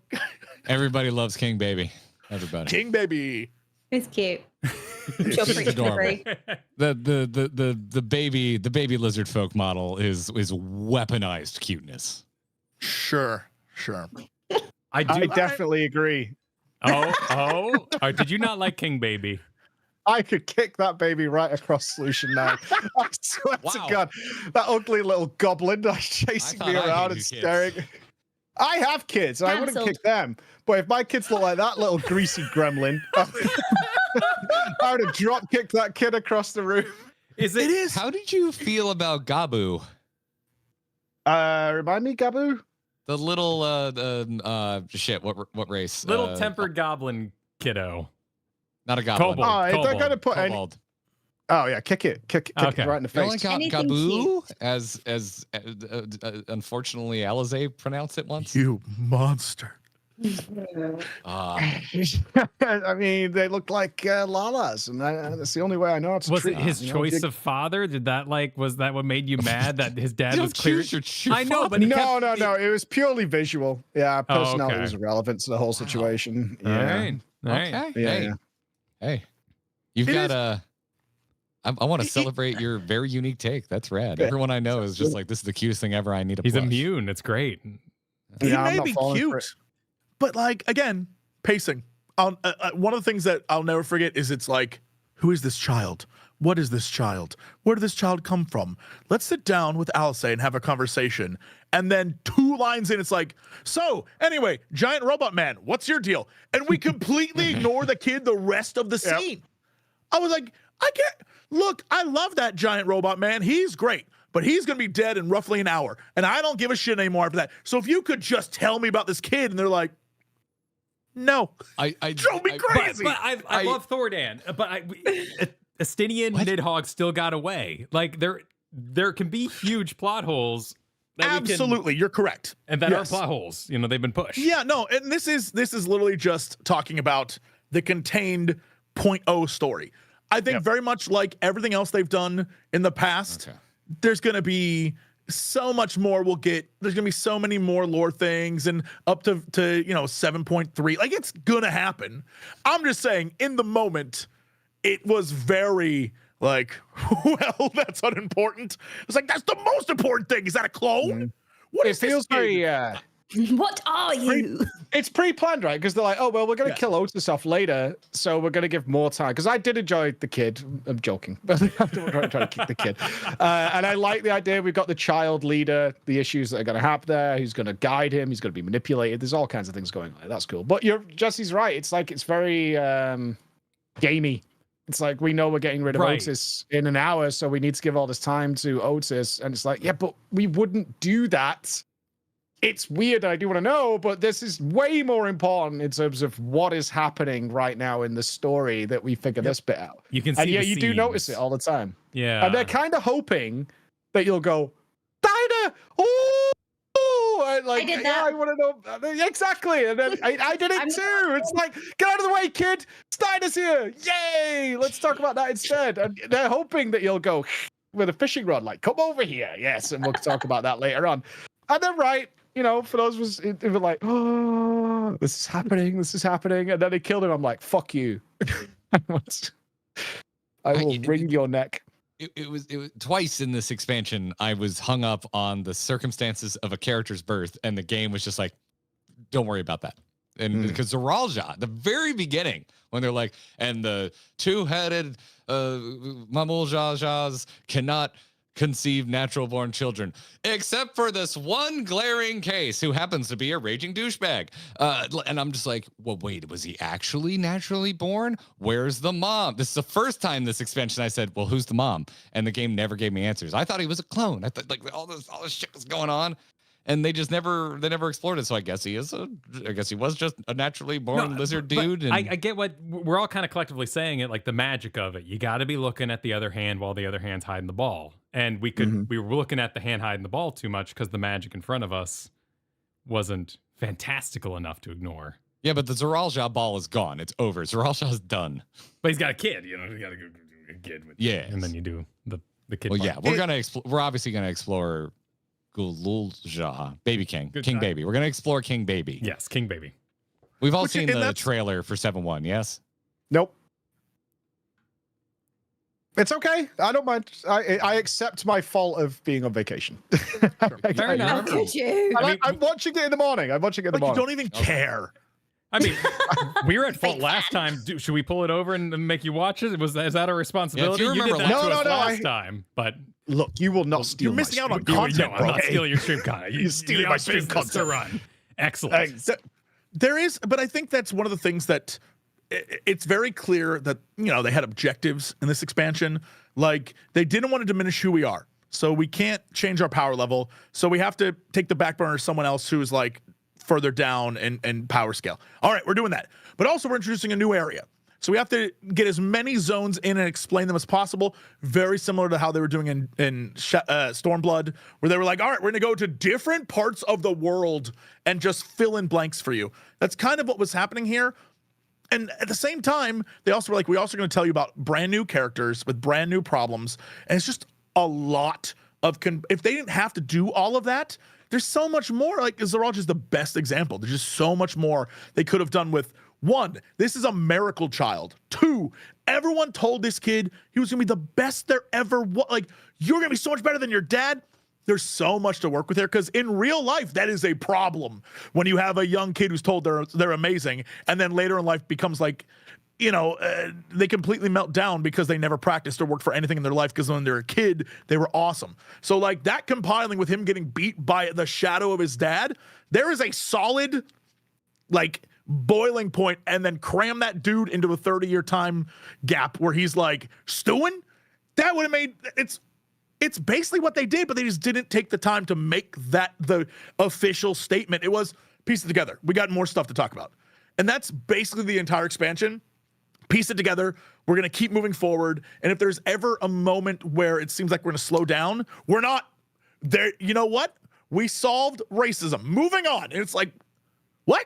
What do you mean? Like those dead babies? Problem solved. Everyone accepts that was the wrong choice. Moving on. And they just had to get through so much.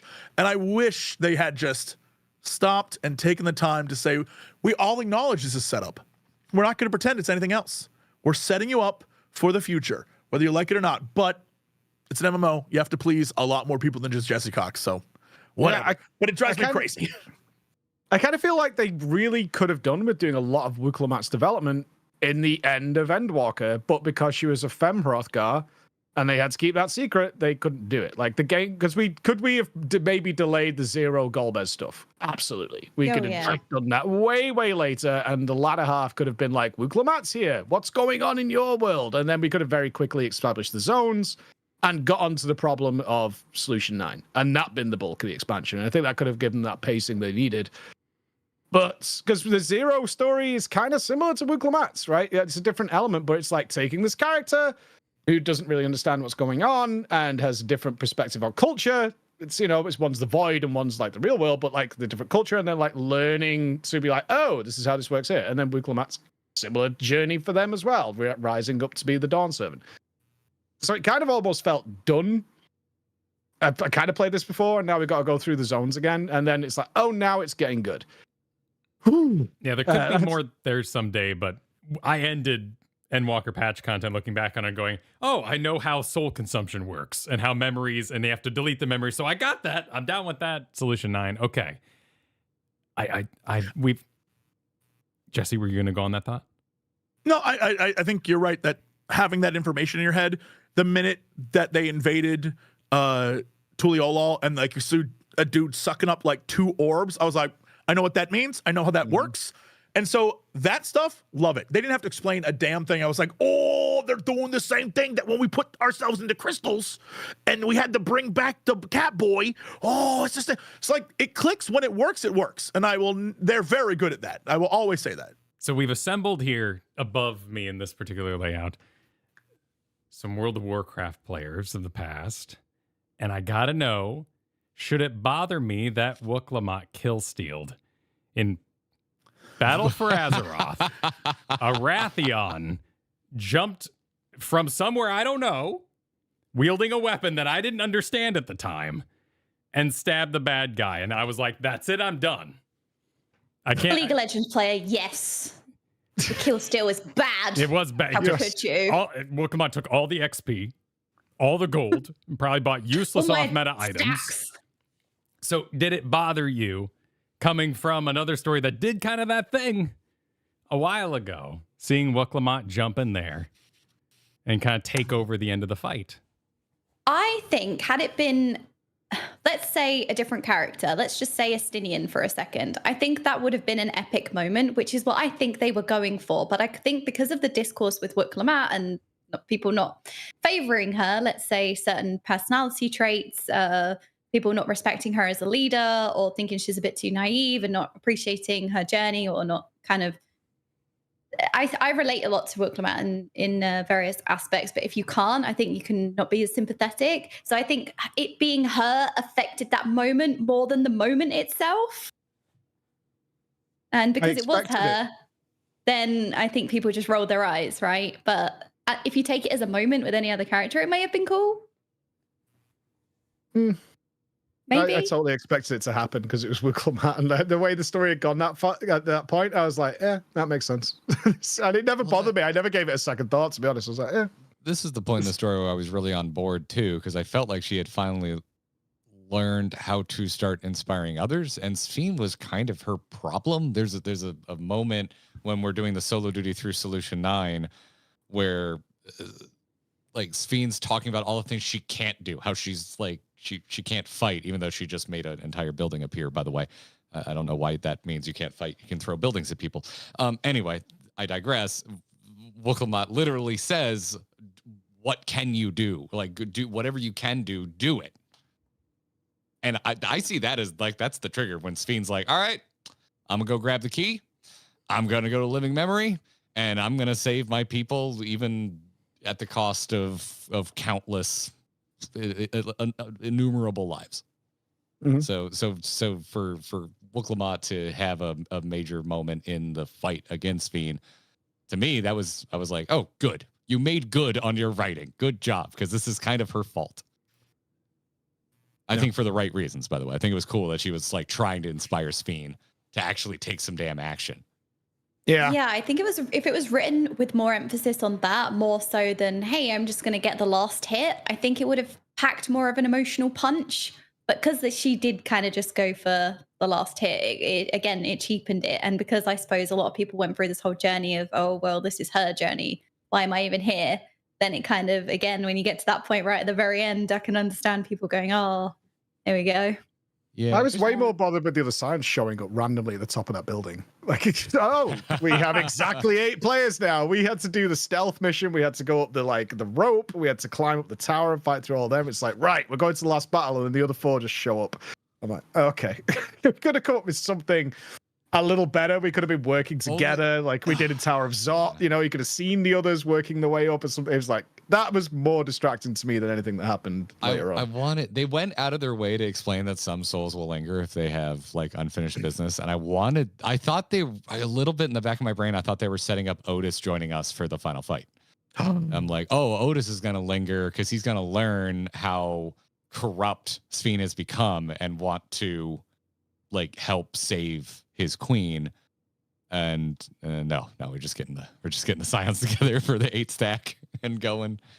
So yeah, now I'm like, oh, okay, that was just there to explain side quests. Oh, okay. I thought that would have been cute if like Glitch cooler. Tsukiyomi, all the memories are coming out and attacking her and trying to hold her back. That'd be sick. Yeah. Maybe extreme. Yeah, especially those agreed with dying. Because some of them did. They agreed with it's okay. Yeah. You know, Erenbel's mother's one of them. She's like, it's fine. I found that whole zone very difficult. I know that we spoke about it a little bit before, but I did struggle with it. I think when that dialogue first appeared of, are you sure you want to do this? Because this zone will be changed forever. I sat in that dialogue box for, it felt like a while, but it was probably like 30 seconds. Like, oh, wait, hold on a second. I don't think I've ever been in the position where, especially in an MMO, something kind of permanently changes and you have this beauty and majesty of the zone, and then it all shrivels up and turns into despair. And I think the arc of Cryo with her parents was really emotional as well. I know that Jesse, you were saying, you know, I wasn't that emotionally invested, for example. She was like, I've saved my friends, I'm just going to turn them off, you know. But yeah, I did find that quite difficult. And I remember going around the whole place going, I know that we need to turn them off because we can't preserve them at the expense of the living. We cannot have this exist. But I didn't find it the easiest thing to just say, okay, we're just going to delete everyone. Yeah, that was an interesting moral debate all round. Again, not because you could change the outcome, but it didn't make it the easiest thing. So turning off the zone one by one was very emotional, and all the parent stuff, as I said, was rough with Crow and her parents. Did you enjoy the feel Cryle like thing? people. They didn't feel like AI. I thought there was humanity in them. I think a lot of people are just saying, oh, they're just robots, they got memories. But I do think that there was some shred of humanity in them, whether that comes from memory and soul. I don't know, but it didn't feel like we're just turning the robots off. I think Preach mentioned this earlier, and it's how I started to feel through. So, Crowd dealing with family, Erenville doing like all of that, they nailed it. I love that kind of stuff. I love the lore tidbits that were in there. The zone was awesome, but earlier I think when Preach, we were talking about like the children, right? Mm-hmm. And all those things kept flooding into my head. That was like, these are the memories of a living person that then, through the program's design, gave them their best moments of life. And I was like, none of this feels natural. When the more you think about it, it's like creepy, and all of it is like actually terrible. And it all kept flooding in. I was like, oh no, I think I'm kind of doing them a favor. It sucks. It's sad. When the zone shuts down, you're like, damn. When the music stops, I was like, bold choice. Love this. Harrowing, isn't it? Yeah, but it's also the entire time I was like, there's like a race you can do with the kids that's very Final Fantasy 9. And I did that. And I was like, oh, this is so cute. I love this. And I was like, the only implication here is that these people died as children, or the best moment in their life is they were children. And that's so messed up that forever they'll always be children. What is that like? When they wake up tomorrow, do they remember yet? Like, so many questions like, nah, dude, this is too much. I was like, this is an abomination. We got to shut this down. And so seeing some of the characters be like, yeah, no, I agree with you. I was like, okay, I feel good about this choice. Thanks, Kral's parents. This place does suck. Let's get rid of it. And it was that kind of thing that really started to mess with me, even though we're going and having, basically the entire time is Erenville being like, please just be my mom and not my mentor for like 5 minutes. Thank you. That kind of stuff. I was like, yes, give me more of this. But the entire time in the background, I'm like, I think I hate all of this place. This place is the worst. Well, and that's what made it so weird. It made it so weird to see the Scions, not the Scions, Erenville, Cryle, benefiting from it. Like, they got closure out of the machine that was fake. And so I'm kind of sitting there being like, all right, well, what's fitting for me? Well, am I going to meet like a shard or something in here? Maybe like a shard of Azem died, and I'm like, okay, we'll just keep this going along until I get something out of it, because clearly everyone else is getting should we leave on the closure machine? Is this actually kind of nice? We'll just leave. We'll get everyone in here who needs closure before we turn it off. Seems kind of unfair. Can we find a way to fuel it without murdering people? Nah, you guys are too soft. That place is a purgatory and needs to burn. Yeah, that place sucks. I mean, a lot of people in our chat agreed with you. I got grumpy at a certain point, because I'm like, listen, if you truly believe this is all fake and who cares, then yeah, I guess it just didn't work, because like clearly the writers want you to stop and at least debate it. Like to me, like much earlier on in this conversation, we were like, what would you even call the top moments of Dawntrail? For me, it's that Namika scene. The Namika and Wuk Lamat scene is one of the best scenes in this entire expansion. Heart-wrenching, absolutely got me. It's a second time only. I've only teared up twice in this game, and that was the other. No, wait, never mind, 3. The other one was extenuating circumstances. I had just lost my dog. But cold day. God. I'm not thinking about that. Keep talking. Let's not think about it. But the Namika scene, man, it got me. And for me, I think it works the most, because I would like some of it. Yeah, obviously Wuk Lamat got the most development. Like, so much of the story is focused on that character. Namika really worked for me. We spent enough time with that character that I understand her, and also where she ended when we get to Solution 9 and everything beyond it. I thought that was like basically chef's kiss. I thought it was really, really well done. And then also, like, one of the lowest points of Dawntrail for me is here, which is, for me, Erenville's mom. I wanted to punt her into the sun. Did you not enjoy being the third wheel to go on the roller coaster ride? I thought that was very. There were multiple times I felt like I was the third wheel in this expansion. I'm like, we have the echo. Just go do what you do, and then I'll poke you and I'll echo the scene afterwards. Please and thank you. I don't want to be here for this. I was just thinking to myself, I would absolutely say no to this moment. Like, I know what's coming. Erinville knows what's coming. His mom knows what's coming. She's like, you should join us on this roller coaster. I'm like, no, absolutely fucking not. This is so weird. I just sat there going around like, so. That made me feel genuinely uncomfortable. Like, please, Warrior of Light, give me the option to be like, no, I'll stay here. It's fine. Yeah. Quick show of hands. I'm just curious because I feel like we've been dancing around a lot of things, and I'm curious just from a genre aspect, like who here likes anime and watches anime with any even a little regularity? I started watching a little bit this year. I've watched Death Note and I started Sword Art Online. Okay. Death Note's one of my all. So a little bit. Okay. All Jesse, right. you don't watch anime? I'll give you an example. I said the anime I love the most was Cowboy Bebop, and my chat told me that's barely an anime. So that's kind of where I stand. What? Wow. That's kind of where Death Note, Jesse. Is your chat unhinged? That's Are they terribly okay? unwelcoming. Yes, clearly yes. That is straight up a lie. But I don't watch most anime unless someone, most likely a girlfriend, forces me to, and then I'll watch. But most of the time I'm like, nah, because again, a lot of it I think falls into the category of shonen stuff that people say you got to watch, and I am not big on that, which is the thing. I just haven't done much of it. The last big anime stuff I did watch would have been around the time Full Metal Alchemist came out, like not Brotherhood, like the OG original. Oh, that's when I was like watching it, and it's like the same with wrestling. It's been years, y'all. I don't watch now. Okay, all right. You should watch Brotherhood, by the way. So It's very good. what was your question, Garrett? Well, I think you have. I think you're more inclined to have a good time with Dawntrail if you're just like, oh, I watch shonen shit all the time. I see what they're going. Like, I think a lot of the tropes that what I see going on with a lot of the characters in this is they're fulfilling like shonen archetypal tropes. I don't always like that, but I'm like, I see what you're going for. It's maybe not landing for me, but it's like I think I move on faster because I've watched at least a decent amount of shonen. I watched Preach just today, watching your video, talk about Zoralja turning around and leaving, and everyone reacting and nobody attacking. I can't talk about this, man. It infuriates me so much. I hate everything about it. And I want you to know that most of us who watch anime are so terribly desensitized by that situation that we have no opinion anymore. And like, if you faced any pushback on that, it's because we have seen it time and time again. The bad guy float away on a mystic platform because they have to continue. Blasting up again. Oh, here we go.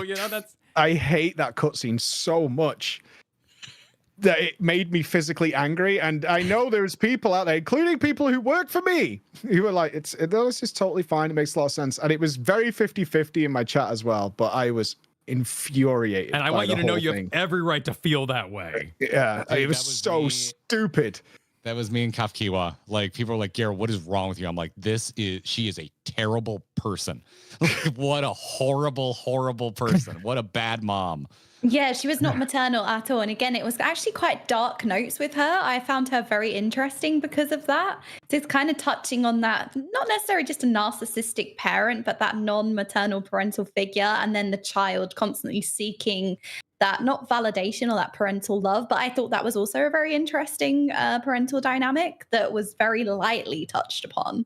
Yeah, it was a weird one for me because I really wanted to like her. Loved the voice actor. Oh my God, one of my favorite voices in this expansion. But from like where this character fits in the story aspect, I recoiled. But that's what I'm saying. Like, we should have got the chance to like come across a terminal and it's like, do you want to put a machine? You want to put a memory in the machine? You want to meet somebody? Like, that would just something for me. I watched everybody else get closure and fulfillment, but I got a key at the end of it. And it's a really cool key. It is a nice key. It's got some nice layers to it, as though there's a central crystal that has one meaning and an outside structure that has another. I believe it's the key to the future of Final Fantasy 14. We're leaving the shot, baby. Again. We've got all these we've got so many different, we talked about this in the last podcast, I think, where we were losing our minds, that there's so many ways of getting to the different shards.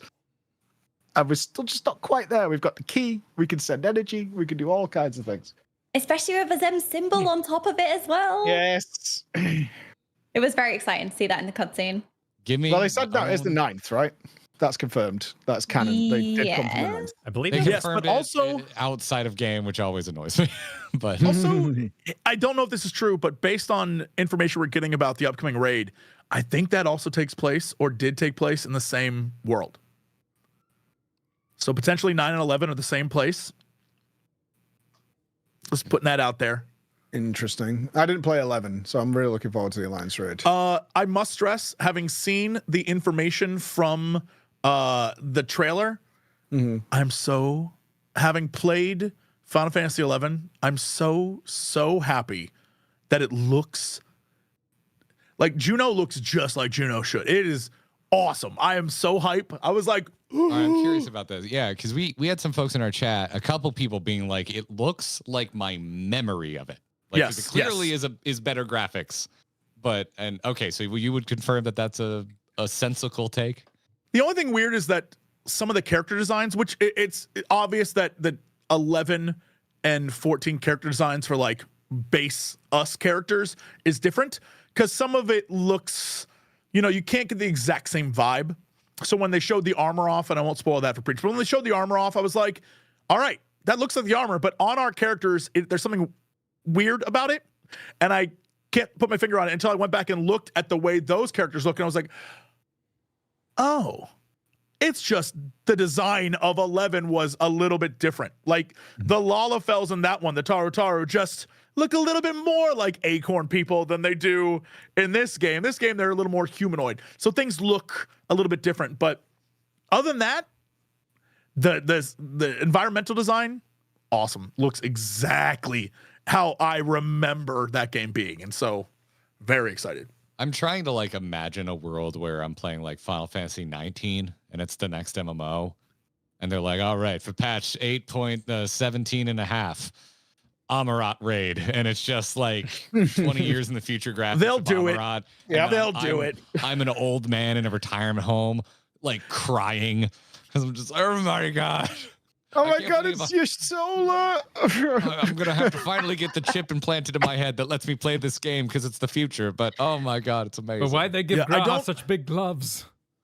I don't want to spoil anything for any of you who haven't played 11, but like the writing's on the wall for Final Fantasy 11 players about what this 3 raid arc's going to be. And I'm so hype. I cannot express it to you.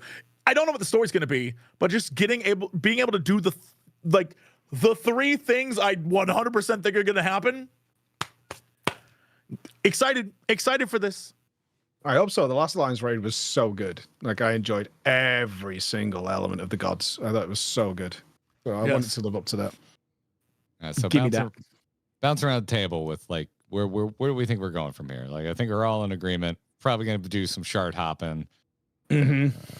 I think we're off, baby. I think we're I think Azeming. we're off. I think we're having a little break from Tuli, and I think we're shooting off. How long until like what number expansion? How many expansions past Dawntrail until we end up on a shard and our enemy, like the big bad of the expansion, is just a shard of Azem? I'm letting you know right now, this is what's going to happen. I'm predicting now. The cup, our key, is the gateway to forming the Azemgers. We are going to have to follow. We have to follow in the footsteps of, because what happened? What happened to Azem? Where'd that guy go? What was he doing during the final days? We're going to go on an adventure to learn more about that based on the key we have. But in doing so, this will be next expansion, probably towards the end of the next expansion.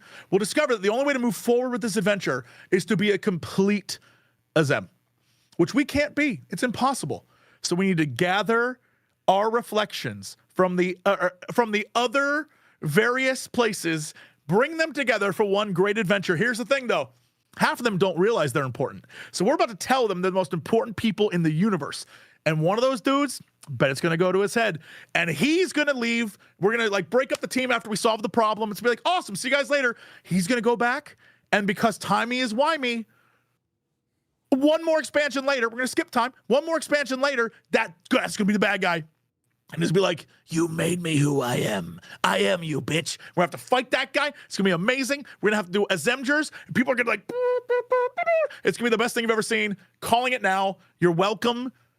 You don't have to credit me when this happens. It's just gonna happen. Just know it's gonna happen. How far does this go? Or is there a separate portal that opens? This is 10 years. This is a 10-year arc. This is like, happening. In your moment, is there a separate portal that opens and like 4 Grahas walk through it, and then there's a Y'shtola portal over here and like 7 Y'shtolas, and like, is it all?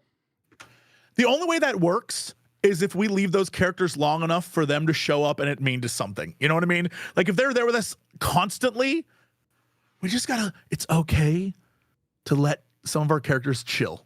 Like they don't always have to be there. They could have done the raid mechanics of having 8 characters there if they just made Aaronville like a healer and he threw potions.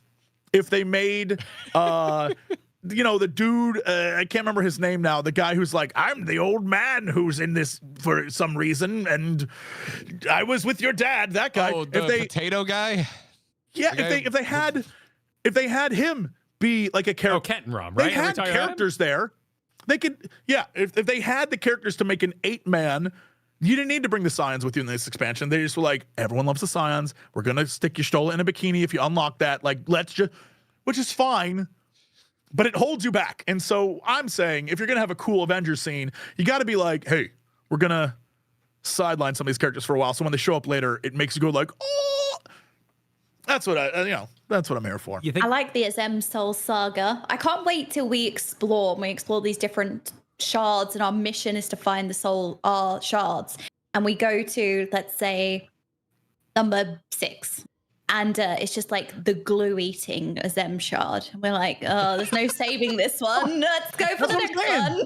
What if some of them just suck? Like, we met the B team of heroes on the first, and all of them are great in their own silly way. But it's like there are other teams of super cool heroes out there. So, maybe there's other super cool versions of us. We've talked about it. We've theory crafted. It could even lead to us finally having answers on who was what on each shard. So we don't have to sit there and be like, was 0 one of us? How does that, just give us the answer. Like, we'll do that. It could be fun. I think it could be neat. All I want really is Indiana Jones. I want an Indiana Jones expansion where we literally take our key and we go hunting for a treasure across the world. And it's like, we have the little red line as we go to different places. We can go back to zones we've been to, places we've delved before. We can wrap up some of the stuff that happened when they were like, hey, yeah, there's this weird sun god situation happening over here in Stormblood. That's interesting. Let's just go back, wrap up some pieces, and we're going on the greatest adventure ever told. Sign me up. Sign me up. Oh, go back to Amarat, see what doors it opens. Yeah, just get weird. Do you think they can control themselves? Because once you start down the collect items path, forever will it dominate your destiny. The collect items through line is a strong one in a lot of properties. Well, I mean, we found his hourglass key thing. Now we got to find his pocket watch and Azem's hat and collect the stuff. They haven't ham-fistedly set it up to be a collection of objects. They weren't. Yeah, I don't think it's collecting. And that's why it was the Warrior of Light Hollows. And there were 2 other pieces. You should probably find them. I think we have we collected the thing that will lead us, our compass, our Jack Sparrow compass that points to what we want kind of vibe. We have that. The thing is, there's going to be trials and things that we would have to go through. Because I 100%, obviously, I'm just riffing and this is nonsense, but it 100% is going to be, we are following down this path of an Azem storyline. It is us now. And I'm here for it. I want to know more about who we were as a person. We don't need it to be about the Scions or the Ancients. Literally about this one figure who was who we are supposed to live up to. And who Emmett was literally yo, you got that symbol, you got that seat. I hold you accountable for being that guy. And so finding out who that guy was, I think would be super interesting, especially if that person is not necessarily the person that we think they should be. Right? If it's a little more in depth and why wasn't that character around or available during the literal end of the world. What happened there? What was going on? There's a lot of threads to pull. I think it could be interesting. Do I think it should really be the entirety of a 10-year arc? Probably not. But I'm here for it if it is. It'd be ridiculous. Across, many smaller stories. No. I love it. Does anyone think Jesse is completely off base and has a very different idea of where we're heading? No, I think the Azem focus is really good because also we took such a mentor role in Dawntrail. I know people are saying, oh, we've kind of taken a back seat. We're not the main character anymore. Wuk Lamat is. But I think the way that we were presented a lot through Dawntrail was in that mentor role. And we were asked for advice. We brought in our previous knowledge. So I think we are naturally ascending into that position. So I think I like it. I like the idea of leaving, so we leave Wuk Lamat behind for a bit. I think that's probably a good idea, is that we're going to disappear and go off. But the common thread that keeps coming up is the 2 remaining Scions from the council that are out there somewhere doing something. And I don't think they're going to leave that behind. I really don't. Do you think... I mean, they left us thread of preservation, whatever the hell that is. So that's a whole thing. They keep being like, again, minor spoilers for the grinding gears, boys. But there's definitely a through line in the trials, the raid, whatever it is. That's like, who's the boss? I mean, there's a lot of. You're absolutely right. There's a lot of things they can pull on, but the question is, will they do it so soon? Like we just got done saying we've defeated the Scions, and to have them just show up and be like, hey, I run a casino/gambling establishment where people fight. Like, I don't think that's crazy, but I like your idea of we're going to the shards, right? Because that's where this is all pointing. And if that doesn't happen, it's the biggest red herring of all time, given everything that's happened over the last 3 expansions, right? And having the key and what it does and what we did with Zero and Golbez, right? It's all pointing to that. Mm-hmm. Is going there and encountering people and maybe like, oh, maybe we have some sort of detector or you have a higher ether count. Okay, you've got something inside you that you're a part of one of the council. Maybe you're Elidibus or whatever. Blah blah blah.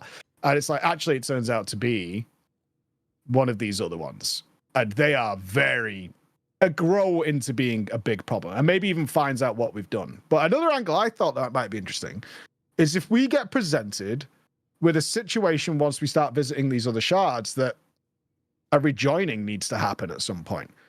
Given what we've done in the past, that there's a situation now we can now see the effects and things that have happened across all the shards. This is actually a bigger problem that is cured by a rejoining. And then we have a moral situation or a different way of having to solve that possibility. We're presented with the same situation for different reasons that they were dealt with in the past, then we stopped happening. But in fact, there's a bigger problem that's happening. I would like to see the moral quandary that would come from the Scions and the Warrior of Light being presented with that.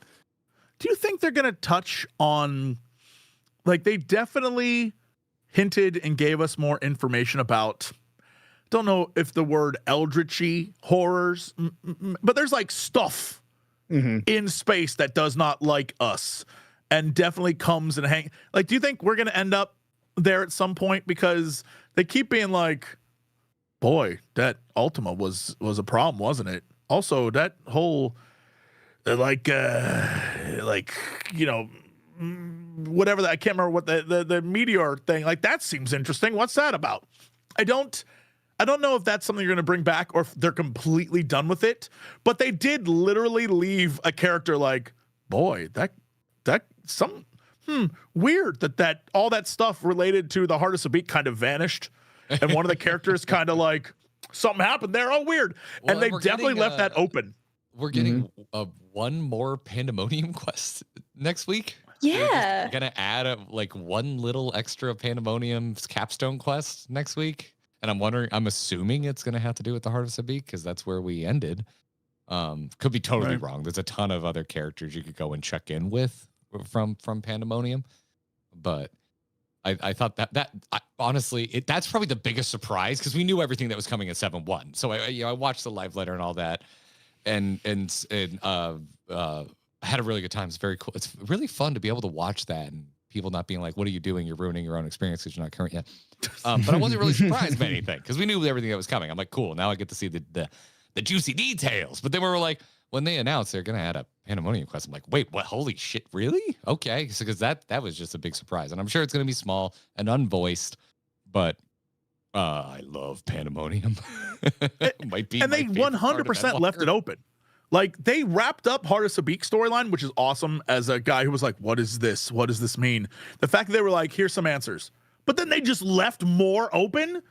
I don't know where that's leading, but it would be wild if the big end of the next arc is straight up just like, we're going to wrap up the thing we brought up in 1.0. Like, this is the full... That'd be crazy, and I think people would respond well to that. I just don't know what the hell it would be, or if it should be important, but it's been there. It's been a part of it. But they've still never tried a raid to the MSQ, right? It's not like Eden's a part of it yet. And you'd think if we're doing all this stuff, Eden's kind of a big deal as to maybe what we're doing in the future. The Ultimate's coming.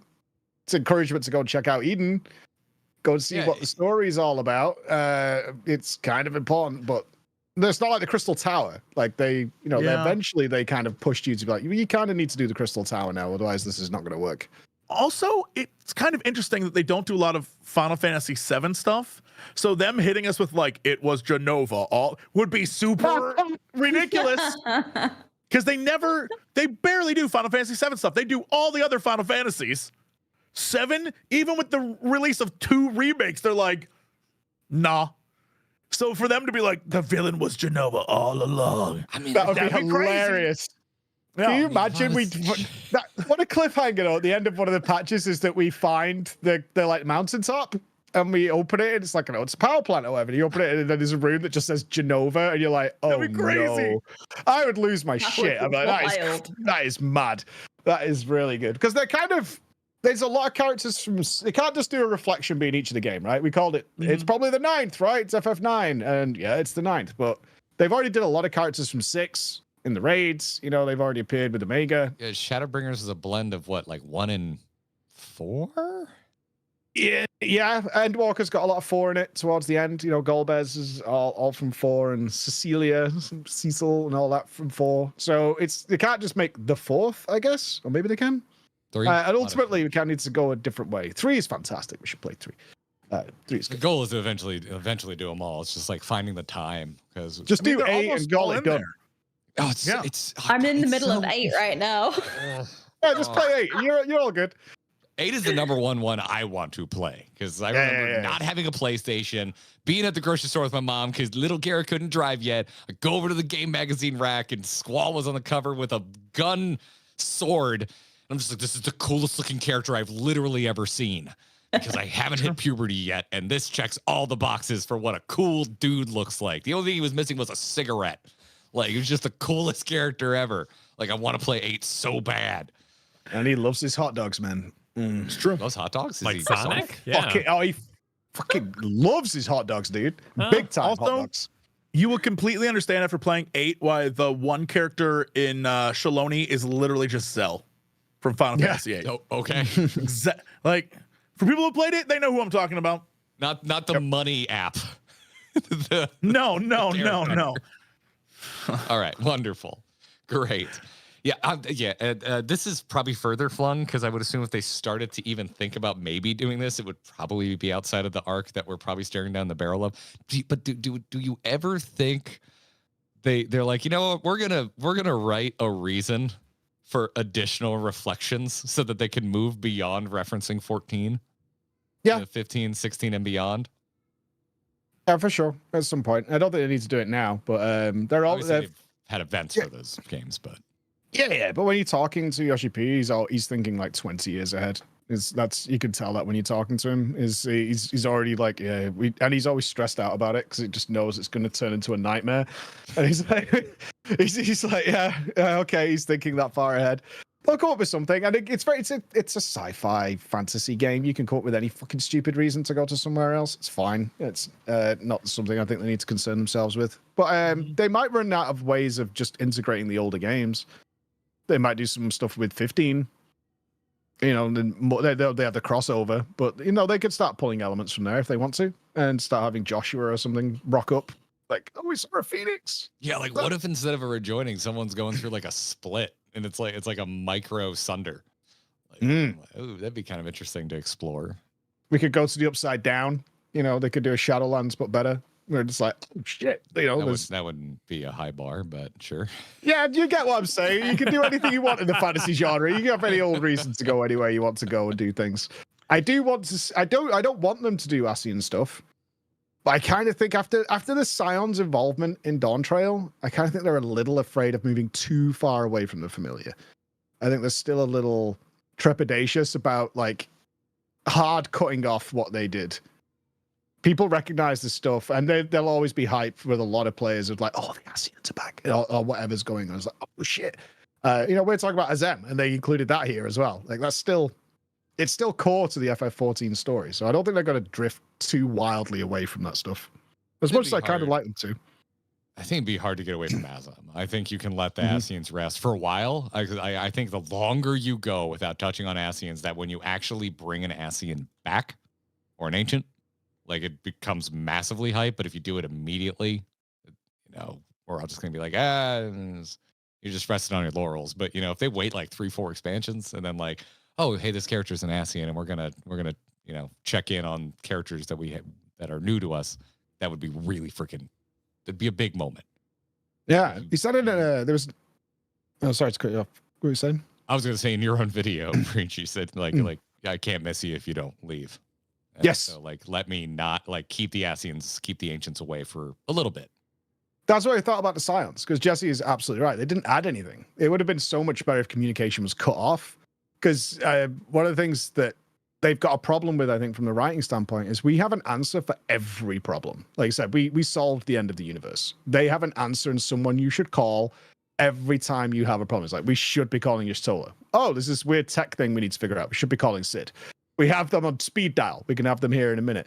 And it would have been nice to be like, feeling like I wish we could call the Scions at this point, because shit's really bad and we can't get hold of them. And then they came in later and given us all that focus, was bringing it back to Dawntrail a bit of like, oh, now I would like to call them, but we can't. Then it would be cool, you know, to have them rock up instead of like Astinian. I love Astinian too, but he's always the butt of the joke. Wild Westinian didn't do it for me. I was like, are we really like leaving the best battle commander seemingly in the whole planet to defend 10 people in a western town while the robots are storming out and all that kind of, and why is he there? Because he randomly decided to go on a vacation at the exact time we were going to Liolo. He's like, hey, I'm going with my stick on my back and that little pouch thing. Let's go for a little journey to randomly be there. Having them call in, it's like, okay, shit's hit the fan, because that cutscene is badass, right? When the ships come out, a trounce in the place, like, we need to get the Scions here now. Like, that would have been a really cool thing. Like, I've got these friends, we should call them. Up until then, I've been your little mentor. It really should have been only Asinian was there, doing his own thing, living his own little adventure, because that's just who he is. And then him recognizing, like, oh, damn, it's going down, while you're doing your own thing. At least having him be the one to be like, boop, beep, boop. Hello, everyone. The badass hero needs our help. Trust me, I'm Astinian, and I'm saying this so you know we need you. And then they all show up for that scene, which was amazing. And having that be the surprise moment where it's like, oh, they're all back. Amazing. Like, that would have made that scene even better. Yeah, it just, you know, because there's still so many damn Scions already present, I just never felt threatened. I was like, this is my crew. We handle everything. There's nothing here I'm worried about. Again, because we're kind of solving every problem, everything we talked about this entire thing. We're just solving problems everywhere we go, and it seems very easy. So when there's a new problem, I'm like, all right, let's solve this too. Do you want a power reduction? That's not going to go away.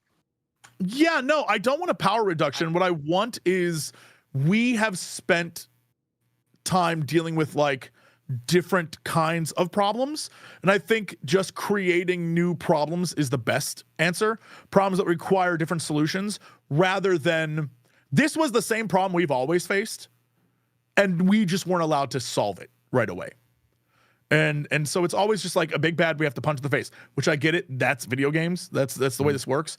But there should be different threats and different levels of like things we need to handle that don't necessarily require us to get. I mean, we're not doing a lot of fighting in the MSQ anyway. So things that require us to handle things different ways, I think would be super interesting for them to do. But yeah, there's no reason to decrease our power. It's just that if your power is level 100 punch, but the problem requires level 100 mind, then maybe you have to come about it a different way. Like that kind of thing. Would it be nice if our efforts, it just occurred to me when you said that, our efforts to do what we do, which is, there's a problem, I'm going to solve it, fuck up. Do you remember, have you seen Marvel's Civil War movie?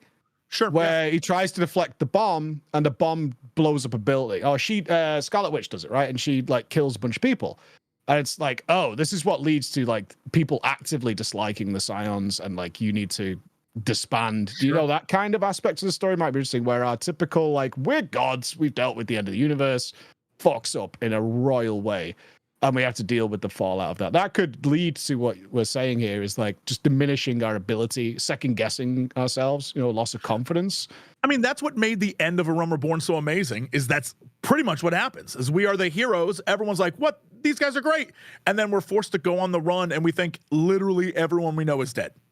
And so we're now forced into this other adventure that is so completely different than what we just did. I think you're absolutely correct. Like having a moment where we as the player feel that even though we thought and believe we're the strongest person ever, that isn't going to help us in this situation and we have to go about it a different way. Something like that I think would be incredible for players to sort of get back in to what Final Fantasy is. I think too, the concern about being able to call anyone up at any time and not only have an army at our back, but have armies at our back potentially. I think that goes away the second you jump to another reflection. So like if that the Scions and maybe the Warrior Lights like abilities, it's still something you need to contend with, but it's not on the level that we were at here in Dawntrail, where we are on the source. Our buddies are just across the pond. Most of them can fly. The rest of them have airships. Lord knows so many of them can teleport.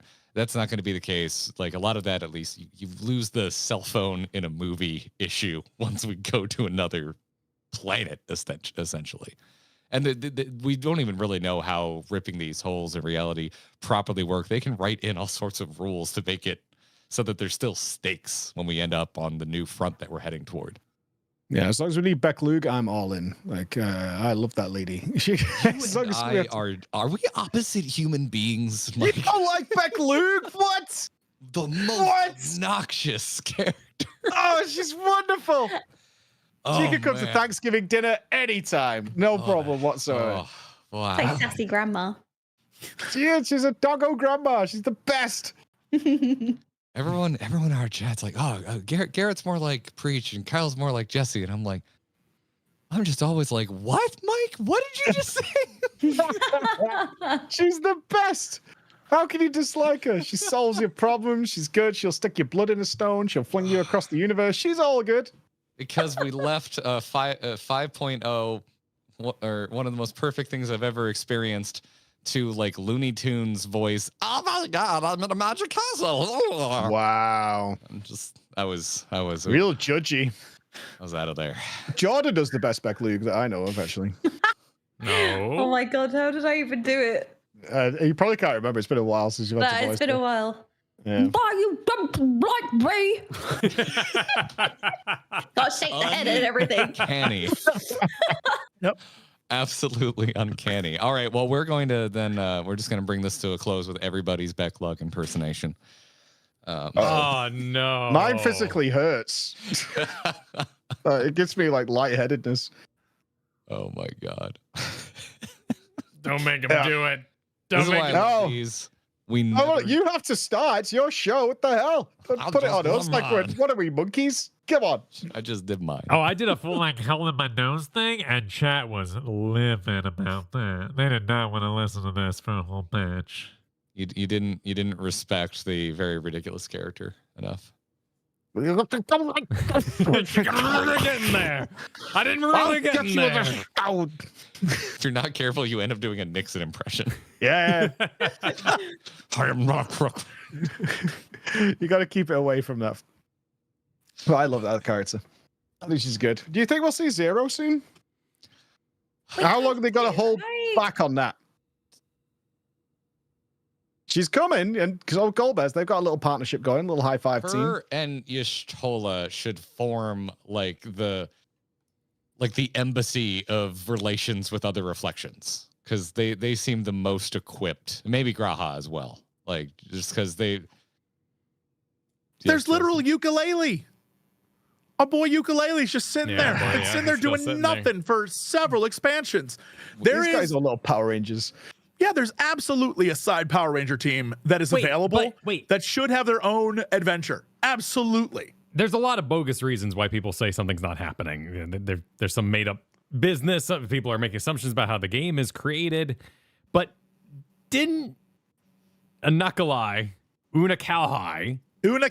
yeah, that Uncle guy. High. if you did Old Knuckles. Shadowbringer's role quest, you have now moved him from a different world to another one. He's on to the first. Yeah. Yep, he's on the first. He's got a little team of portal touches. So are they That's what going they're to go full Crystal Tower? You got to do Shadowbringer's role quest before you can even start the next expansion. Well, I mean, because how would They've set up, like, it does seem like there will be a series of things you have to do, because they've set up the Crystal Tower leading into the Void being the 13th having people on it, but also people on our world.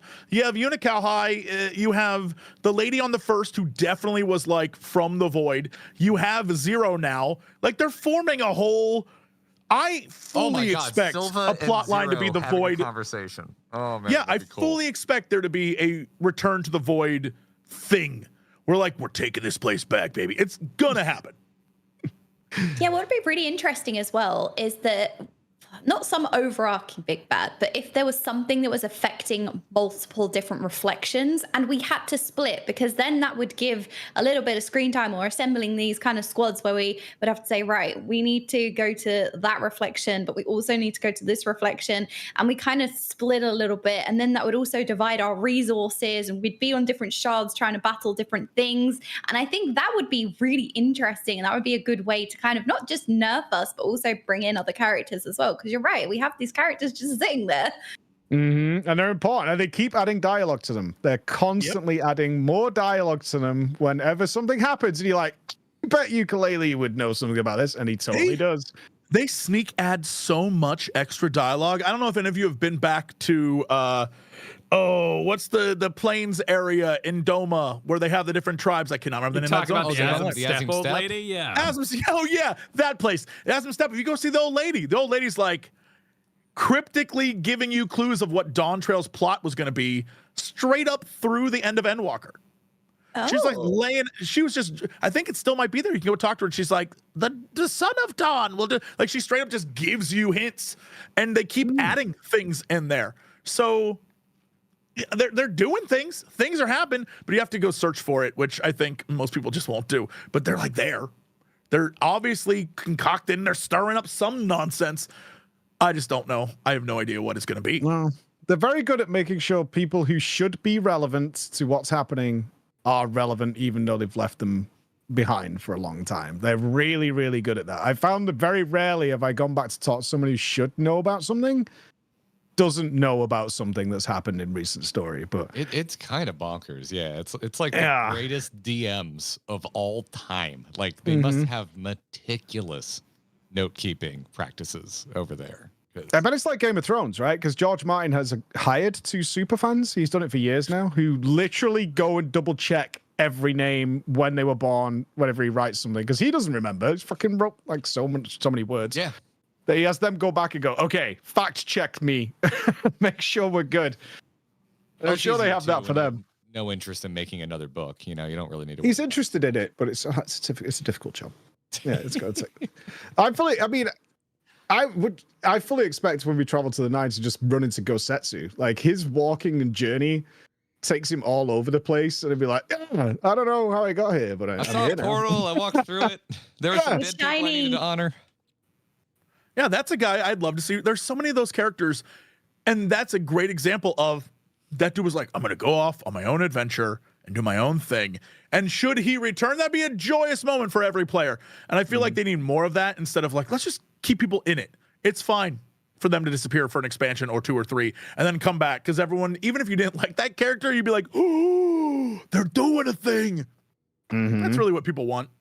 Yeah, I never forgotten about them. Like, they've taken good care of those characters over the years, so I fully expect that. I mean, that might be something they do in the next few patches, given the mixed reactions to Dawntrail. It's like, we kind of maybe need to do either something radically different, or we need to have some sort of break the glass and Illidan's coming. You know, that kind of thing that we've seen in the past in a different franchise. Yeah. And it works. No, I'm kidding. Not again. leave Emmett alone. Emmett's done. That's why you say go back to Amarot. I'm like, don't. Amarot's so special. Please. You can only risk fucking it up. Yeah. Because there's too much of a good thing, right? And let it stay preserved in this fond memory. Like, it's like, if I'm not mistaken, cycle of life, like shouldn't a new version or multiple new versions of all of those souls be reborn at some point? Oh yeah, they should have done the scene where, the second he dispersed, little baby, and like, oh, with the white hair, and they pass him off. Well, I think they said you have to make the choice to do that. And so that's why Elidibus was like, I'm coming home, mama. And he's like going through the water. And it's like, blah, blah, blah. I feel like Emmett would be like, hell no. I'm going to float in here forever. F you guys. Like, absolutely, that would be the case, I think. They're not impossible questions to answer, but there's all sorts of weird ones like, do they have to be the same age? Like the kids being reflections of the kids on the first and the trolley people? Why are they the same age as their if one dies in one world, do they get Final Destination in their world to match that the other one died? So that all reflection people, if I go and kill the trolley kid right now, does the first trolley kid suddenly have a mark on him from space and time? I don't think so, because we had the, what was his name? Magnus. So in the first, his wife was dead and he was grieving. But then when we met their shards, when we was constructing the train bomb, his wife was alive in our shard. But they didn't have a kid, I don't think, right? No. I don't think so. So then that's also interesting, because then how would that work? It's hard to have a kid when, there are lots to tango and one of you is dead. I've alluded to chances where the audience is like, don't you pick that option. If any of you pick that option where you ask him if he's an alcoholic, you're insane. That wasn't that man. Why would you even accuse him of that? And he's like, well, as long as my wife doesn't die. I'm like, oh, it ain't right. Wait, hold on a minute, because you literally just said he was that man. You're like, if I punch his other buddy, is he going to get punched? Well, no, that'd be fine. But how do you have the question you just had and have the reaction you're currently having? It's not fair to hold them to the standards of their shards. However, I am curious if it is one fair dies, to punch them to see if the other one feels pain. That I'm not arguing. I'm saying if they die, what happened? Why are all of our shards of the same age? Why does that matter?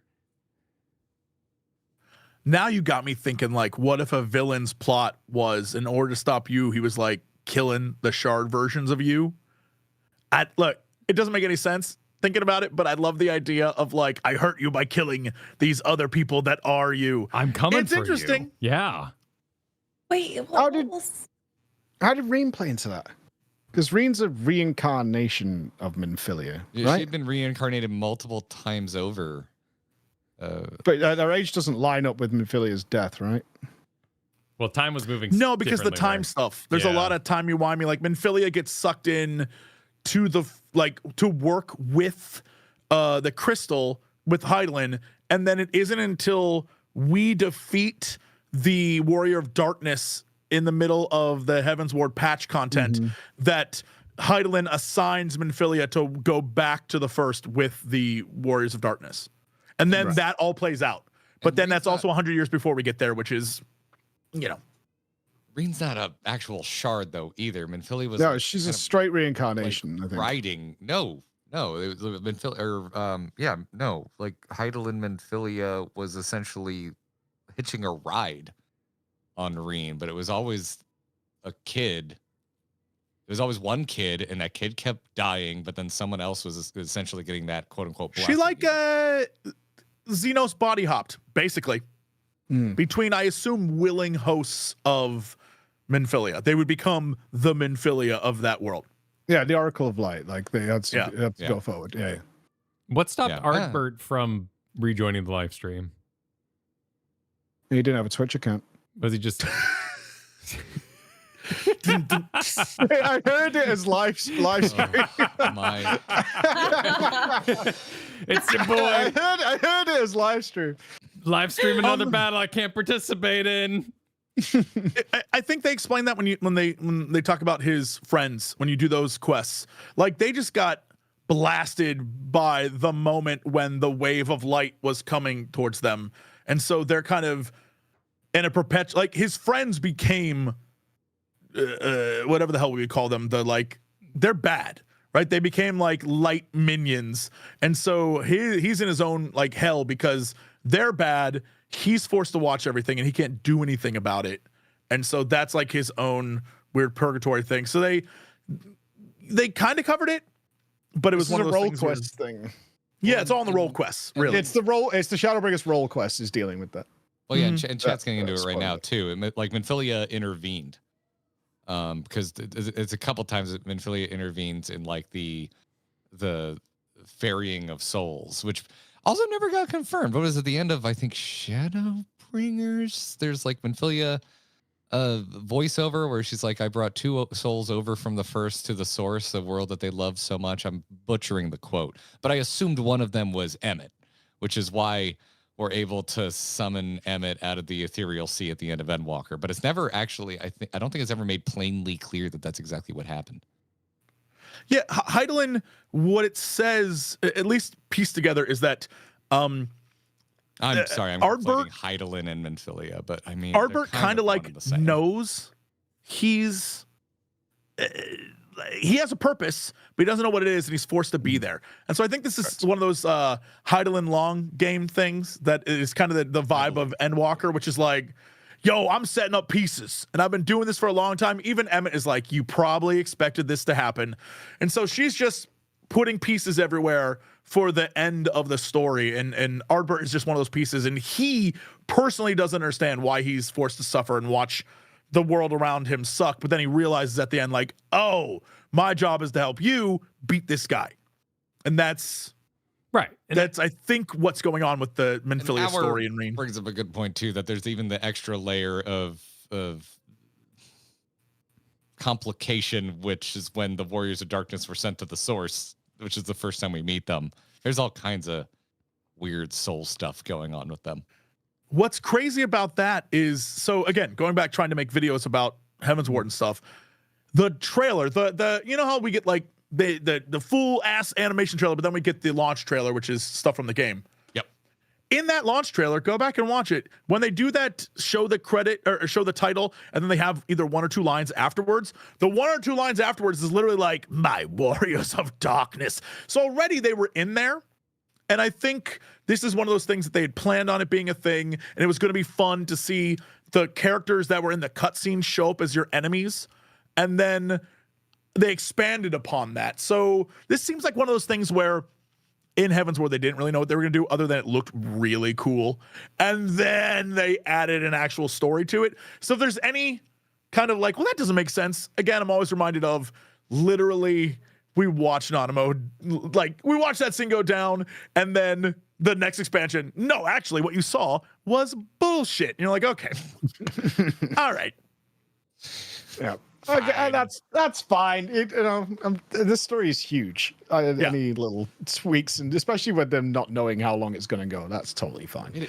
It's a massive it is like Lord of the Rings in a sense that it's just like that layered and thick, and you could dedicate a lifetime to trying to keep track of every corner of it. Absolutely. And I don't think you'd be able to. Do you think they were surprised? One thing I've always discussed with people about Dawntrail is, do you think they were surprised by the feedback to Dawntrail? Because they never set out to make a game people are going to be in mixed reaction to, and certainly not to the MSQ. FF14's foundation as its story, they know that. But do you think they almost like, let's take the pain here? People aren't going to enjoy everything we do here because we don't sure ourselves which avenues to take, because we've got so many we can go on, like we did with A Realm Reborn. I 100% think they were surprised. I don't think it was for the reasons they expected, because when we were at the US event, Yoshida, when he was going through the questions people were asking, definitely had a vibe of like, I'm curious based on your questions what you will all think of this expansion. And so I wonder if he had a little bit of, all right, they may not like some things in this. They may like some other, but I think the response they got was vastly different than what they expected. I think they expected us to be thinking about the end and what that all meant and the choices they made to have it go full sci-fi at the end when the expansion was kind of like the beach party expansion. I think that's what they were concerned about. And instead they got completely different responses, which probably caught them off guard. Yeah, especially the light and fluffy stuff and people not necessarily valuing that or appreciating that as much. And then it definitely didn't anticipate Backle Jar Jar, that's for sure. Yeah. That always makes me laugh. And the outcry of the community of is Backle Jar Jar that the community went nuts about. That always makes me laugh that the developers are like, oh, cool hot characters, but Backle Jar Jar is okay. I love that.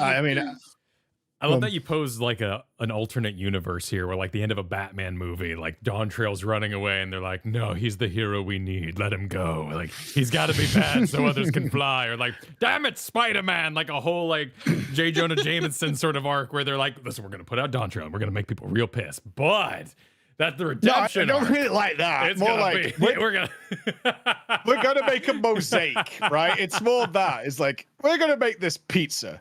And there's some pineapple over here, and there's some meat over here, and there's some vegetables and peppers, and yeah, some people aren't gonna like this bit, but where is it going? Because he said we have a general idea of what we're gonna do, right? They have to make this content months, years in advance. That's how MMO development works. They have to get the voice acting done and all that kind of stuff. But it's like, which way do we lean with the stuff we can modify and change and things like that? And I do think that feels accurate to what I played, is that approach. The way I feel about this is so exactly what you're talking about. With they gave us this pizza with all these different sections of toppings and said, you can like one section and maybe not like the other section. Let us know what your feedback is. And I feel like the feedback for the most part was, I wanted a sandwich. Yeah, I don't like pizza. Yeah, like I didn't want pizza. I didn't want pizza at all.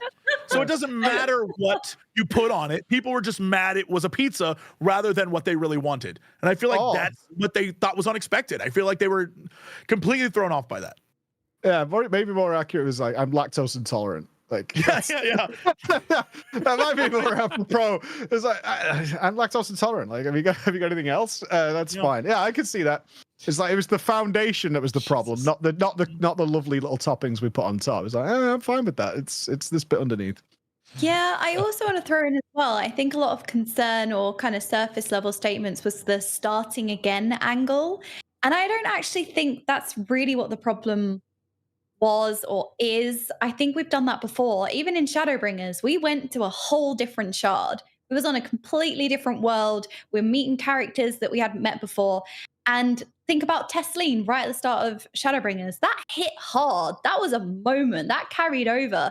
Characters like Emmett, and I know there were overarching, narratives and plots, but really that was kind of starting from scratch in a new place.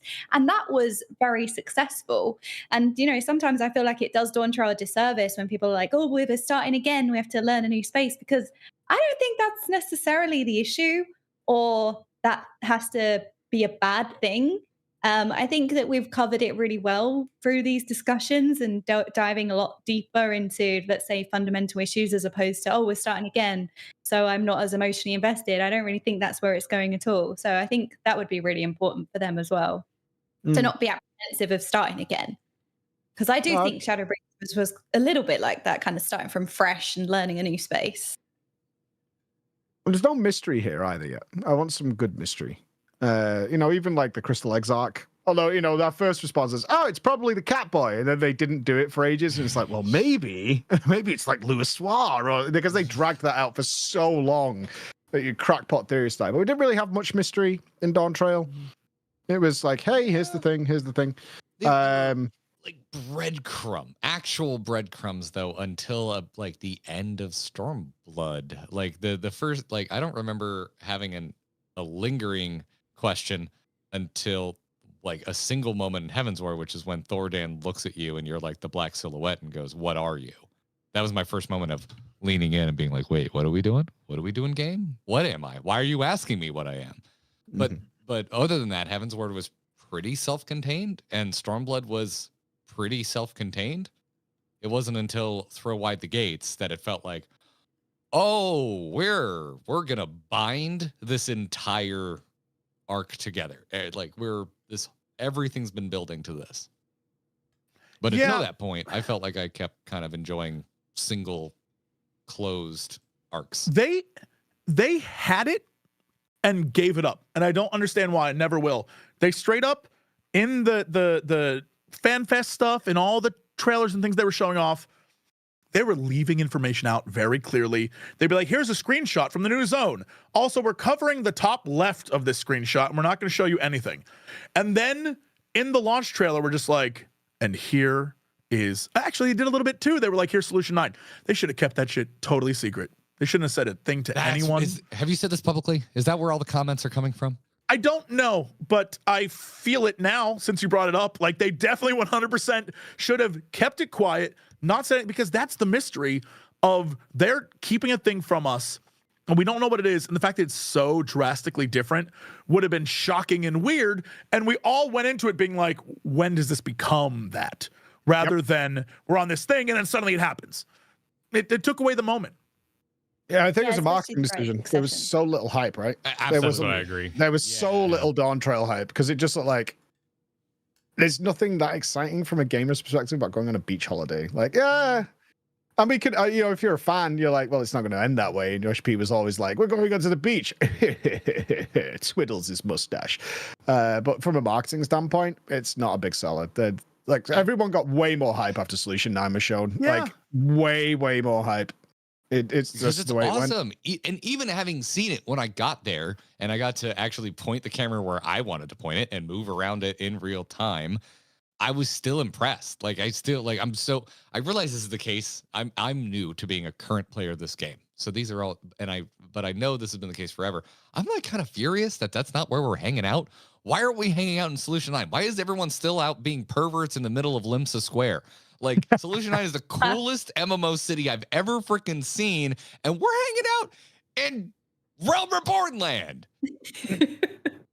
That's where my Hearthstone's set, bro. I'm not moving it now. The same, because there's no damn market board.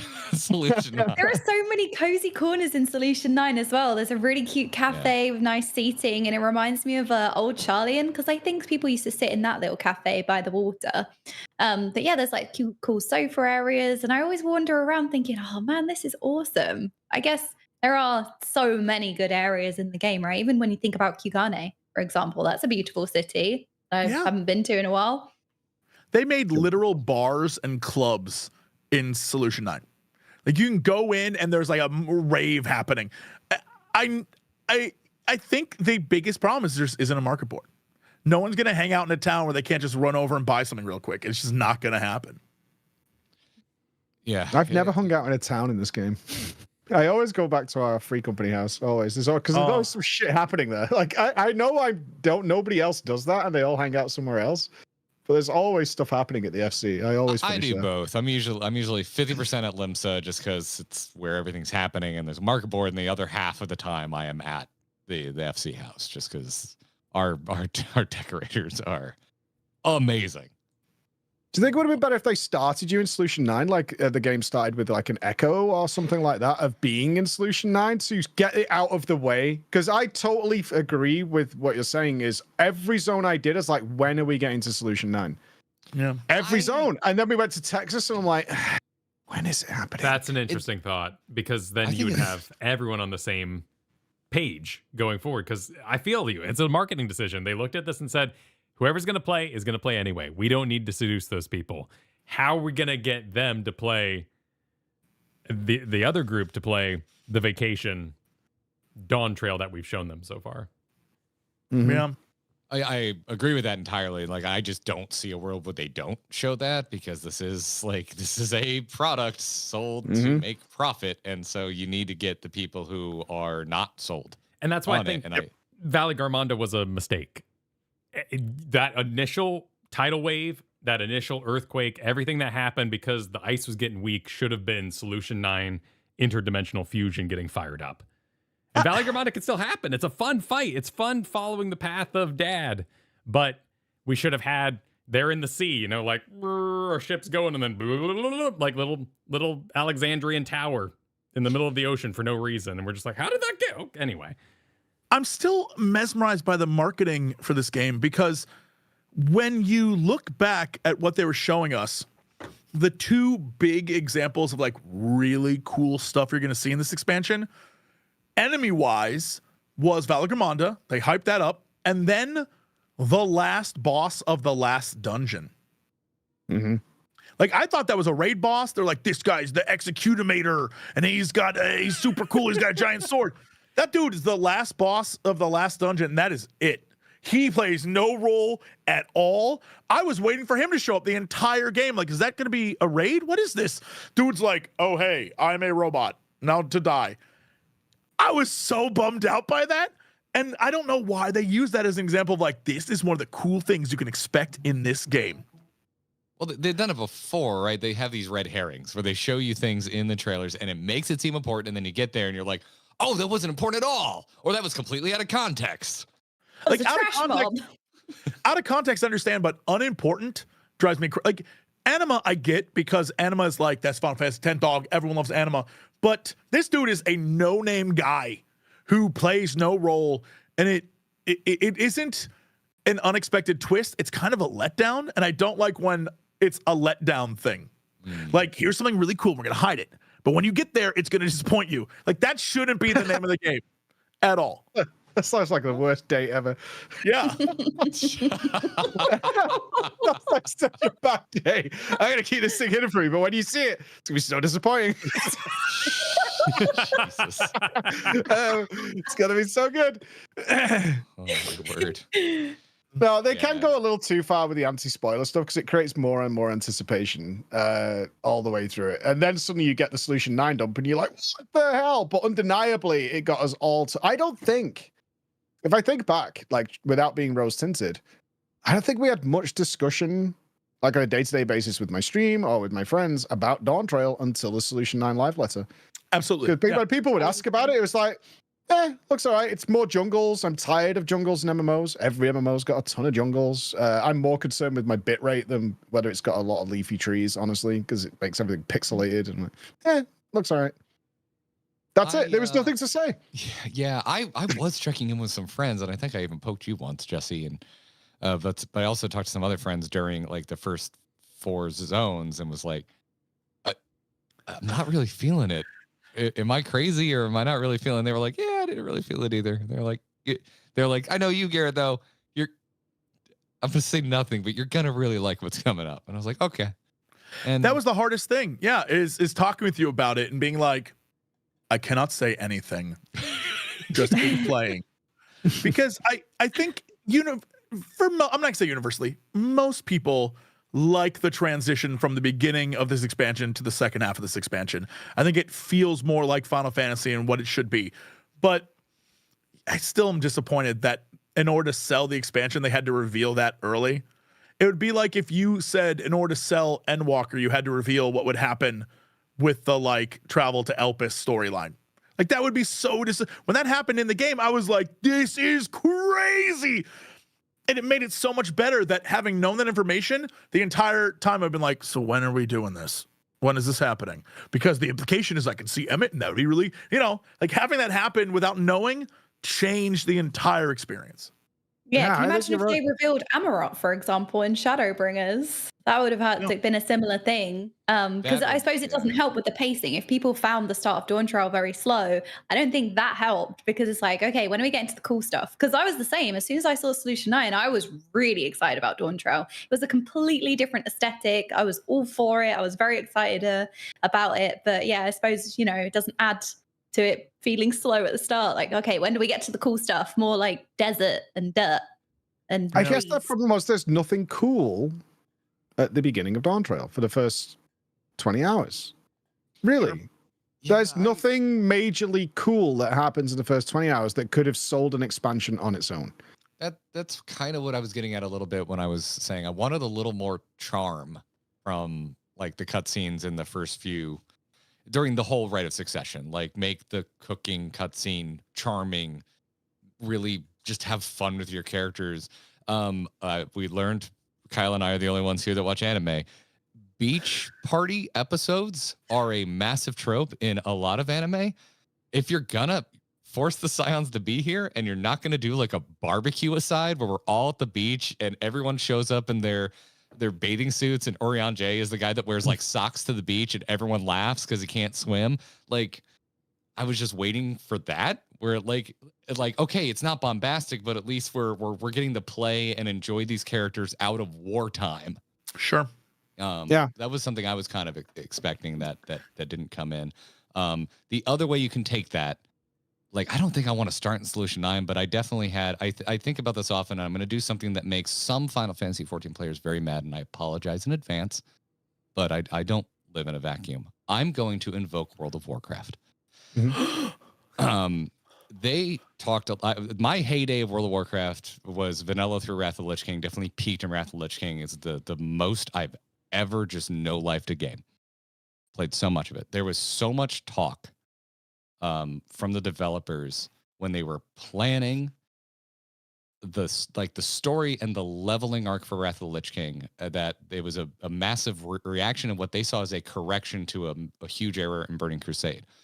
The developer said that Illidan, you never saw him. He was on the box. He was on the cinematic for the Burning Crusade. You go to Outland, and if you don't go run Black Temple, and also all of Black Temple, you don't clear that place, you're not getting to even see the antagonist of this expansion, let alone any sort of closure for this character. And so you get to Wrath of the Lich King, and death gates are opening up, and ziggurats are pulling up to Parallel Park, and every single time that door opens, Arthas is out and he's calling you a bitch. And it's great. And that's the other way I think you could take this. I'm not sure if I think this is the right answer, but I think having maybe Sveen be a creepy visage in the distance, the way she was when Zaralja attacks, we see her in the distance. We're like, wait, who the hell is this person? Like, what if that happened a couple times throughout? What if we went a more kind of classical clashing of archetypes, which is we're going to these zones, we're learning like the beauty of their traditions and how a lot of them at least seem to live in harmony with what's around them. But there's this constant encroaching threat of unknown technology from we don't know yet, but we eventually learn it's the forces from Solution 9. That's another thing that could have maybe been peppered throughout. Yeah. I was thinking from just a trailer standpoint of selling the game, which is why I think they sold Solution 9, because the trailer is beautiful for Dawntrail, but nothing really happens. Sure. If I think about Shadowbringers, I'm buying that game as soon as the Light Warden appears in the sky. I'm like, I don't care about anything else. You don't need to tell me a goddamn thing, but that scene is so cool. I'm buying that game, right? Endwalker, he walks on the moon. I'm like, done. Right, that's it. I'm done. If they showed us, I'm looking at it from the perspective, they showed us Solution 9 because the pre-purchases weren't high enough, whatever business metric came in, that's what I think's lacking in Dawntrail. Like, I don't think cooking may have even done it. You know, if they needed something there that was like, oh, yes. Like, we saw a cool Jar Jar fighting. Okay, it looks like monsters fighting, which is in every trailer. It's not badass, which you do need for marketing. And one of the things that I think is interesting is based on the information they gave us on this very roundtable, right before launch, all we were talking about is, what do you think the Golden City is? And one of those conversations, literally, I was like, dude, Westworld Season 2, that's basically what we got. Yep. And it's only because we knew just enough information to make guesses that we're already spoiling stuff coming down the pipeline based on the fact that we saw a future techno city that has a giant thing that looks like a CPU or like a graphics card. And we're like, okay, robots and it's a computer. And inside, and that's kind of what that's just from guessing and sitting here talking because they gave us way too much information. But I understand marketing, but like, doesn't mean I have to like it. No, that's true. No, 100%. To be completely fair, we're in hindsight now. So this is all very easy there's super easy conversations to be had after the fact. This is the kind of stuff that I'm sure on the inside they're just dripping sweat over. Like, how do we market this? It's a lesson learned moment for them, right? They've had this conversation as well. I wonder if Yoshida was like, I really don't want us to show Solution 9, because that's what's happening behind the scenes is like, the marketing people, the people who are paying the bills are like, you're not selling enough. And it's like, well, because we're saving this epic thing, it's gonna be so cool. They're gonna be like, oh, we're going to the beach, we're going to Wild West, and then fucking GPU land's gonna show up. They're gonna lose their minds. I'm like, GPU land. that's great, but you're 20% behind the expectations. That's no good. And we can't rely on the fact that when the players get there, they're gonna call all their friends who like enjoyed Endwalker and be like, you have to play this because it's awesome. It's so good. That's maybe not gonna get it done, which is what worked for them in the past, right? That's what got everybody to transfer over. Like, you got to see Shadowbringers did that for so many people. It's like, okay, this shit is legit. It's so good. It worked then. Yeah. Well, in summation, So depressing. Yeah. No, it's hopeful. It's hopeful. I'm I not even, think it's gonna be awesome. I really do. Yeah. legit excited to see what's next. I'm not even stressed about the like. I'm excited for the future. I'm not even stressed about where this is going. I've seen them. You know, I played Stormblood and was like, eh, and then played Shadowbringers was like, whoa. I played Aroma Born was like, eh, and then played Heaven's Ward was like, whoa. I'm used to this. I'm fine with this. I've done 15 years of WoW. I can handle when I'm not pleased with something. And that's fine. And everything they did give me that I was pleased with, I was like, yo, that's going to be awesome. I can't wait for this payoff. Video games, baby. It'll be fine. It'll be cool. Yeah. And for me, like, hilariously, I'm finally current. And I'm finally playing this game like I've played every other MMO I've ever mained. And I'm having a great time. I'm like, oh, this is a good time. This is a fun endgame here. You're going to love the 8-man stuff. You're gonna have a great time. It's really good. It's Do you well have your done. wings? You got your wings yet? My wings? Oh, look at you. They don't even have a clue. They don't You're even know. so innocent and so pure. So sweet. They So just showed us some new wings on the live letter that you haven't seen yet. So I'm like, it little can't be fan those wings. No, I think there's different No. wings. Can't be There's those old wings. wings. It's You what gotta they're get- into. So we're gonna combine all the wings, right? To make a big wing, super wings. Oh, you got to go for all the wings. Yeah. Good luck. Isn't Eagle that, wing. isn't that a wing? Do you think they have the audacity to do like you collect all the wings and then pony you just thing? unlock one wing? Bonus wing. To roll them all. One wing. I'm just like Yeah. when you know how they do you get all the different things, then you Yeah. get the super mount. If the super mount was just one wing and you could live your Sephiroth fantasy, like what if? I don't know. Oh, that'd be Angelo. Oh, Loveless. You know, yeah, you know what I mean? We He's- collect all oh, the no. wings. He's We eating my hair. find The FF7 reference, our shard ends up being Sephiroth. And there you go. The one-winged Oh. angel. Wow. That's if this. That's if the I game would- tags. I would love the audacity of them to be like, oh yes, no, your shard is Sephiroth. And he's a really nice guy. Like one of the nicest. He's like the Sephiroth anti-Xenos. rocks up. He does the walk and he goes, "Hello, welcome So everybody." lovely to Hold on, I'll see join you in you. a sec, but I have to call my mom. Boop, boop, boop. Hello, mother, I love you. Like just Also, she's very the well adjusted. nicest. He calls it Genie. Genie, you'll never guess who's here. It's the Warrior of Light. I love him, dear. Send my regards. Just came over from. I was just baking a cake. Your perfect timing. What is? But Sephiroth. while you're here, we have a huge issue that I could really use your help with. There's this guy named Cloud, and he is a massive, massive dick bag. He is just killing everybody. He's a menace, this Yeah. boy. Yeah. He shows up. It's just the cloud of darkness with spiky hair. Oh yeah. Oh my Cloud God, you of just invert it. darkness. You just invert it. Everyone's still doing the same thing, but like Sephiroth's a guy, Cloud and his ragtag bag of eco terrorists are actually taking it too far and murdering people. Like People died, Sephiroth. It's terrible here. Mako is Our actually reactor. super eco-friendly. Like Mako actually breeds dolphins. Like and then that's the what I welcome found. to Seven Walker moment is when Aerith flies through the sky and murders Warrior of Light Kills Sephiroth Sephiroth? in front of you. Oh, that'd be amazing. And Aerith is such a good. bitch. She's such a bitch. She's stamping flowers everywhere she goes. She's like, I Yep. hate And life. every Seven fan that is never going to play this game because it's not turn-based and they don't think it's real, They're going to be so confused when their 14 playing friend goes, "Oh my God, I cried so hard when Aerith killed Sephiroth. It was the saddest thing I've ever." Yeah, and she's called Eris in this version. Yep. Oh, that would be so good, actually. Yeah. I will allow that as long as we get Titus when we start referencing 10 again. Oh, Tidus, you mean Tidus? No, I refuse. I refuse as well. It's a water-based story. It's Tidus, motherfucker. Crime. It is a crime to think that that's the correct pronunciation. I got to war with people like it's pronounced Tidus. I'm like, no, it's fucking not, and I will Might as well beat name you to him death. Les. Yeah. Awful. Well, Fucking had knee. Was that like a metal stick? Like the only thing intimidating I've got is some lip balm, but it's pretty hard. It's a keyboard rest. Oh right. I don't game with a metal bar.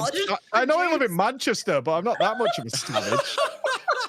Jesus. I don't have to game with a crowbar and they're ready. soccer hooligans get too rowdy outside. You got to come out. It's a beautiful Corsair wrist rest. Other brands are available. All right. Well, now that we've pitched the perfect Final Fantasy VII expansion, I think it's time, before we do any more damage, to bring this roundtable to a close. Around the table, if folks are not already familiar with you wildly talented individuals, where can everybody find you? Starting with you, Jordan. Okay, Mage. Where can folks find you?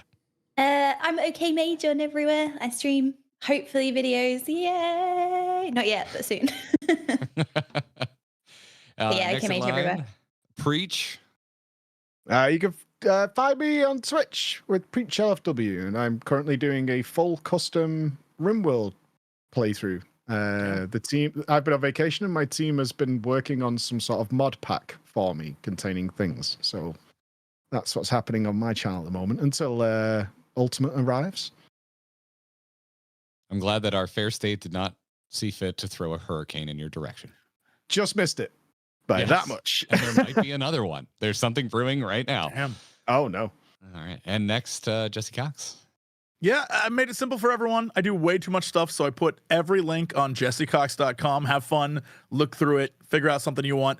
I will say on stream right now, I'm playing Dragon Age, and all you need to know is I'm playing the shortest, widest, roundest dwarf, and I'm a warrior, and my only ability I'm using is jump kicking guys, and I keep trying to knock dudes off cliffs, and it's one of the best things I've ever done in a video game. It's incredible.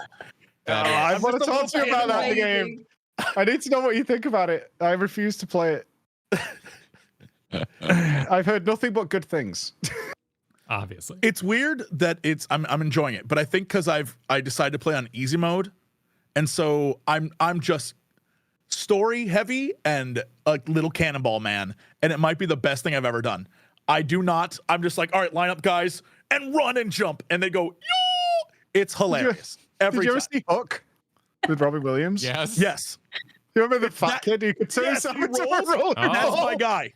My guy, when I run around in my like normal person, like not armor clothes, I'm 80% butt. My man is squat. It's hilarious.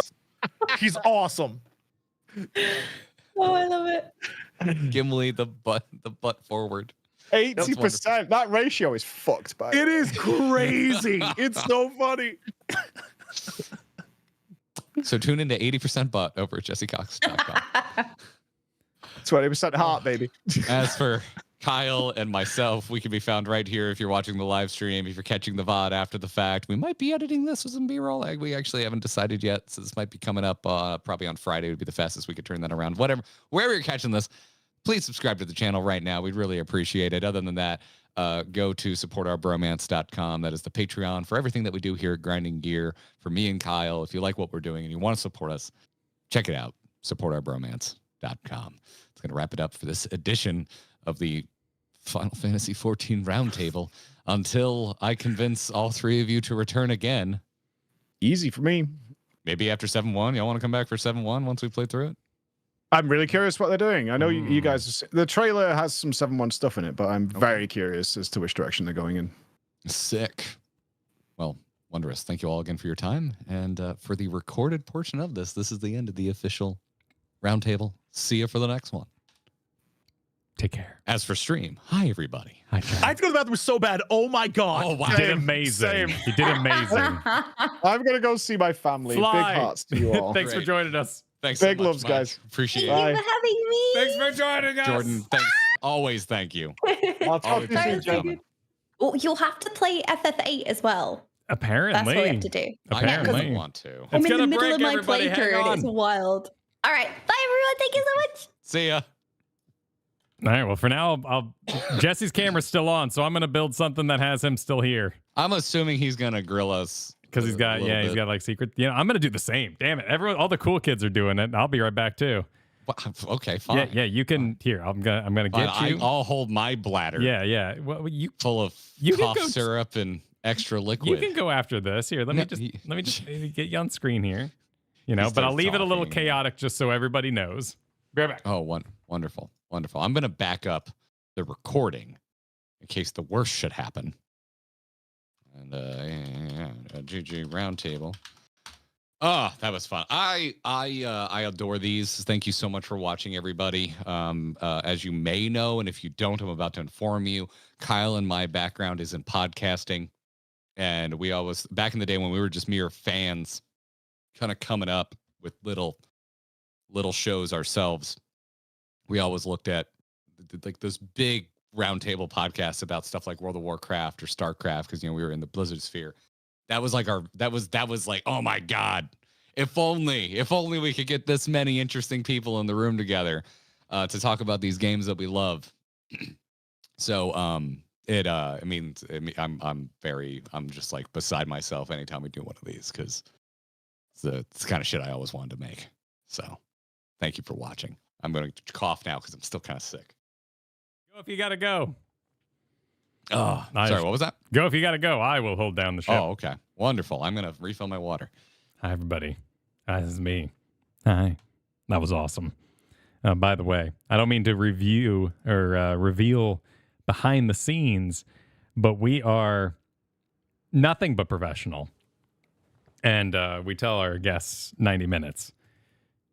And it's always a joy when they're like, let's just keep going. So thank you to our guests for giving us so much bonus time, so much extra of their time, but also just clearly enjoying themselves. That's amazing. I love just getting to geek out and nerd out and enjoy everybody having a good time. It does my DM heart well to see. By the way, going to be putting live the streams for Arcadian, which will be this Thursday, and the bonus dungeons, which will be tomorrow. So tomorrow, join us for the 2 Dawntrail bonus dungeons, if you desire that sort of thing. And the Arcadian, lightweight, heavyweight. I don't really know how that system works, but those parts. Thursday, tomorrow, all kinds of stuff happening around the channel. As we approach, Is this me now? Yes, welcome back. This is how we roll. I am building. Just I me? am attempting to build. All right. Garrett will return in Dawntrail 2. Thanks for having me, fellas. Yeah. Be good. I gotta go play a Political Machine 2024 now. Oh, sweet. You have Yeah. fun with that. Oh, I will. Bye, everybody. Bye. Build. Just keep building. The factory must grow. Just keep clicking buttons until there's no buttons left. I see a lot. We got quite a few messages during that, so we will be addressing those. Garrett shall be back. We did watch those videos this morning. You can find a React recording of that in our most recent stream. But what'd y'all think? What did y'all think of the round table? Sadly, it can only be so round for now, but I would love. Maybe we'll just do it twice. We'll just get more people. We'll just keep making round tables until we run out of people. What are we talking about? Well, we were just saying, how's it going, everybody? How was your round table experience? Oh, gotcha. Welcome back. Oh, you ever stand up and you're just like, oh my God. That conversation took more out of me than I thought. Yeah, dude, yeah, you and me and daylight that. savings and the dadding and I'm with you on that. But I was telling everybody, we of course are nothing but professionals. We wish only 90 minutes of their time, and everyone just kept vibing and having a great time. And that right was at about the 2-hour mark, I was ready to start shutting it down, and everyone was just like still going. Everyone was like, "No, I've got more to everyone say." Still had thoughts, and I was like, "Hey, let's keep this alive." If there's one thing I've ever learned when studying the art of the interview, it's never stop somebody from talking. If they want to keep going, you keep it going. Yeah. Oh man, I am so ready to be healthy again. Let me tell you. I get you, man. Bored of being sick. It's a thing. Uh-huh. But it's like I just want to do things. But shall we return to the past and thank some people? Let's return to the past and thank some people. Like Fallen Place, who said, I've been looking forward to this since I woke up this morning. Wow, wow, wow. Oh my word. Solid roundtable, good mix of viewpoints too. Yeah, that's what I was happy about. I didn't know that OK Mage was like in the like hell yeah Dawntrail camp, which I'm really glad it worked out that way. But yeah, just trying to get the same crew because these are fun. So Pothy said, welcome to Jesse OK Mage and Preach. Hi boys, chat, do the thing, love you all. Oh, thank you, Pothy. For Pothy, everyone. Yeah. Hey John, good to see you. 17 months, more like 17 years, am I right? So happy you guys are doing well. Hope you're doing well, John. Good to see you. I wish everybody peace and calm over the rest of this week if you live in the United States. We are going to be here to help. It's gonna be a good time. We're gonna do some bonus dungeons tomorrow. Yeah, we're gonna do something on Wednesday. I don't know. We're not gonna push it, so I don't want anyone to be concerned about the words that will fall in my mouth. But we're just gonna have to see if we can do alien isolation in the same room. So I don't want to infect Kyle. Yep. Kyle doesn't want to get infected. So Wednesday is to be determined. Oh yeah, why is the oh sorry, that's because I put a video in there and the video has its own sound. Pardon me. Oh, look at you. Yeah, just a little video for the background game. Oh, okay, all right. Sounds good. So we'll see. Wednesday's to be determined. What are we doing Thursday? Arcadian. We're going raiding. All right. Doing Arcadian on Thursday. God damn. I'm really excited for tomorrow. I need something besides Alexandria to get tomes. Yeah, well, we got to get the expert. We got to start gearing up. Oh my God. Yes. Yeah. So I have now capped the cappable tomes 2 weeks in a row. So that would have given me 900, and then plus whatever few that we got from whatever weirdness we did. So. Yeah, don't worry. You still get Alexandria. Well, that's fine. Yes, that's fine. But at least it's a that chance makes sense, of something else. Bonus and the bonus dungeons everyone doesn't unlock. But yeah, people are. Yeah, so I'm trying, and I got Alchemist to 30 yesterday, Kyle. Oh, I started a crafter yesterday. Okay, Alchemist is all right. What do I? And now, well, because I ran to Alexandria so much, I have every piece of gear in my bags from Alexandria, and I'm like. People say I should desynth and sell, and that's a good way to make gil. And I'm like, how do I desynth? And Google's like, when you hit level 30 with a crafting profession. I'm like, that's easy enough. What it didn't say was, you're going to need to level every crafting profession to basically max, because certain professions can desynth certain items. Right. That's the thing it didn't tell me. So I spent most of yesterday getting alchemy to 30. Only be pretty disappointed at the end of it.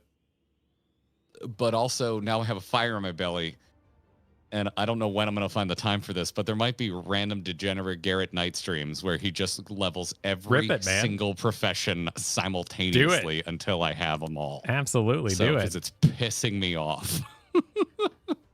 And I did end it kind of enjoying it. Leaves are kind of satisfying. Yeah. I enjoyed doing the leave quests. It's nice to make the thing and turn the thing in, and there's a little exchange there that kind of makes you feel like you crafted for a reason other than just reselling it. Yeah, that's and then nice. Sometimes they're like, hey, do you want to hand more in? I'm like, I mean, I want experience. So like, hell yeah. They're like, yeah, cool. Go make the exact same thing. Like that. It just feels good. and surprisingly emergent. I do think crafting is a little backwards, and if you have to use macros because it's a little convoluted, maybe it's not the best, but whatever. It's fine. I got through it.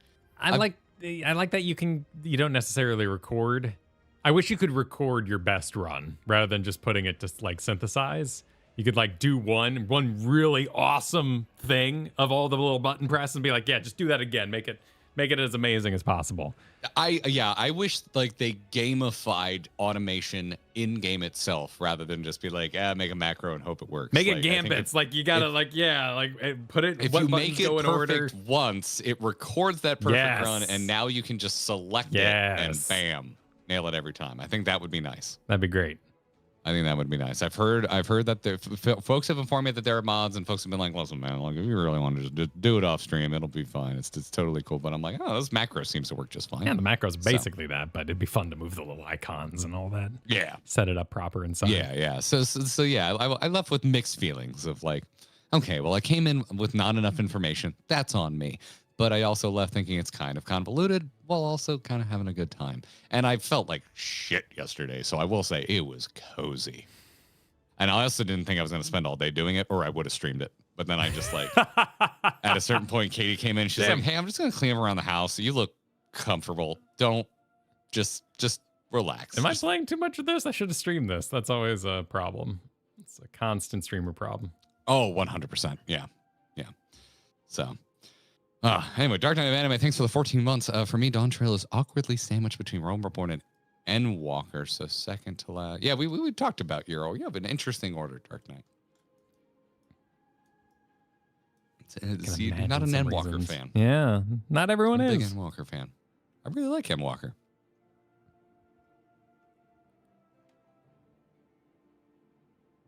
Garrett shall return. He's full of fluids. Yep.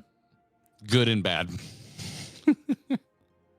Pothy, thanks for the super. I'm having a ton of fun in Dawntrail, just not directly linked to MSQ, and that's fine. PS support future roundtables by liking the stream and subscribing. Yeah, we're up to 690. We were pushing 2.5K like into that. Like those are rookie numbers. We can get those numbers up. Hit the like button. Thanks for joining us, everybody. Subscribing to the channel is also free. If you haven't subscribed to the Credit Gear channel, we'd really appreciate it. Really appreciate it. Like, I know you don't want short form content, but everything on YouTube's telling us that shorts are the best way to get subscribers. Stop us from making shorts. Content. Subscribe now. See if you can stop me. Subscribe now. Kidsco in the past supered 2 questions for Jesse. Oh no, he's not here. What made you voice Watto like that during your MSQ second? What is this game with the elf that you gave your meat to? I mean, that just sounds like Jesse's playing a new game on his Gentleman's Club business. Can we get Jesse back? Or maybe that's just Dragon Age. Maybe there's elf meat in Dragon Age, always has been. So maybe just elf meat in Dragon Age? Could be. I don't know. I almost bought Dragon Age this weekend as my cozy game, and then I was just like, well, I'm not capped on tomes, which got me to log into 14. And then I was like, how do I desynth? And then the 6 hours of my day disappeared as I learned how to craft. Maron with a really generous super during all of that said, much love to y'all. In my opinion, they really need to clean up the story moving forward. It's not bad. It's just so slow and impersonal. Don't think that's an unfair assessment. No. I mean, I think it's always been a bit slow. But I kind of feel that way about like most RPGs I play. I think a lot of RPGs are a bit slow, and they're more like reading a book than watching a movie in terms of act structure and pacing. I will say Dawntrail, I think, takes it a bit too far. But most of 14 as a whole isn't too bad, but I think if you already thought it was kind of slow, Dawntrail might be the final straw that makes you go, come on, all right, let's change this up a bit. Let's find something. Let's find a new way to do this, which I have seen some people saying, and I don't think I completely disagree. I'll say I'm in a moment, like I know we're staring down the barrel of 7-1, but that's not nearly as meaty as an entire 0.0 MSQ. I'm in a moment where I'm really looking forward to sinking my teeth into aspects of the game that are not the story. Because I'm having fun so far. This is the most I have been logging into the game outside of stream in the history of me playing Final Fantasy 14. Wow. I am in almost daily, even if we do stream or don't stream. Doing something. Cool. I love it. I love a good grind. I love a project, man. Yeah, and now we're that's here. cool. Like yeah, it's time. And I'm also like I'm dipping one toe into World of Warcraft. I got my judgment set, by the way, Kyle. So now congratulations! I'm working towards my next tier 2 set. Well done. As I fly around and pay no attention to the story in World of Warcraft on my fresh druid, first druid I've ever had. I'm having fun. Lyriat supered for the inter-Mamook couples. 99 and 100 stillbirths is a lot. Most wouldn't endure that and just accept they aren't a baby-making couple. As an engaged lesbian, I'm not in one either, kinda. The enforced breeding was banned. I mean, yeah, it's still... They're nuanced enough that I would expect there to be a side quest with like one couple, and maybe there is. I haven't done the side quest, but it's where I believe in the power of love. Okay, all right. That's all I got. I believe in the power of love. I had to catch This is up on my relentless positivity. I had to catch up on that sentence. That was wild. Thank you for that. Thank you so much. The dead baby cave. Yeah, the bed. Yes, exactly. Yes, and it was banned. Yes. The forced breeding part was banned. Gotcha. Okay. I believe in a thing called love. Just listen to the rhythm of my heart. Got it. Yeah. Rocking to the sun goes down. These are the what seem like completely bonkers non sequiturs when you move through an almost 3-hour Final Fantasy 14 conversation quickly. Yeah, no problem. Yeah. It's all good.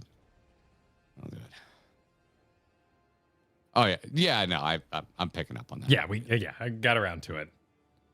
I thought I was caught on 99 to 100 being the level, and so I was like, "Is this a side quest? What are we talking?"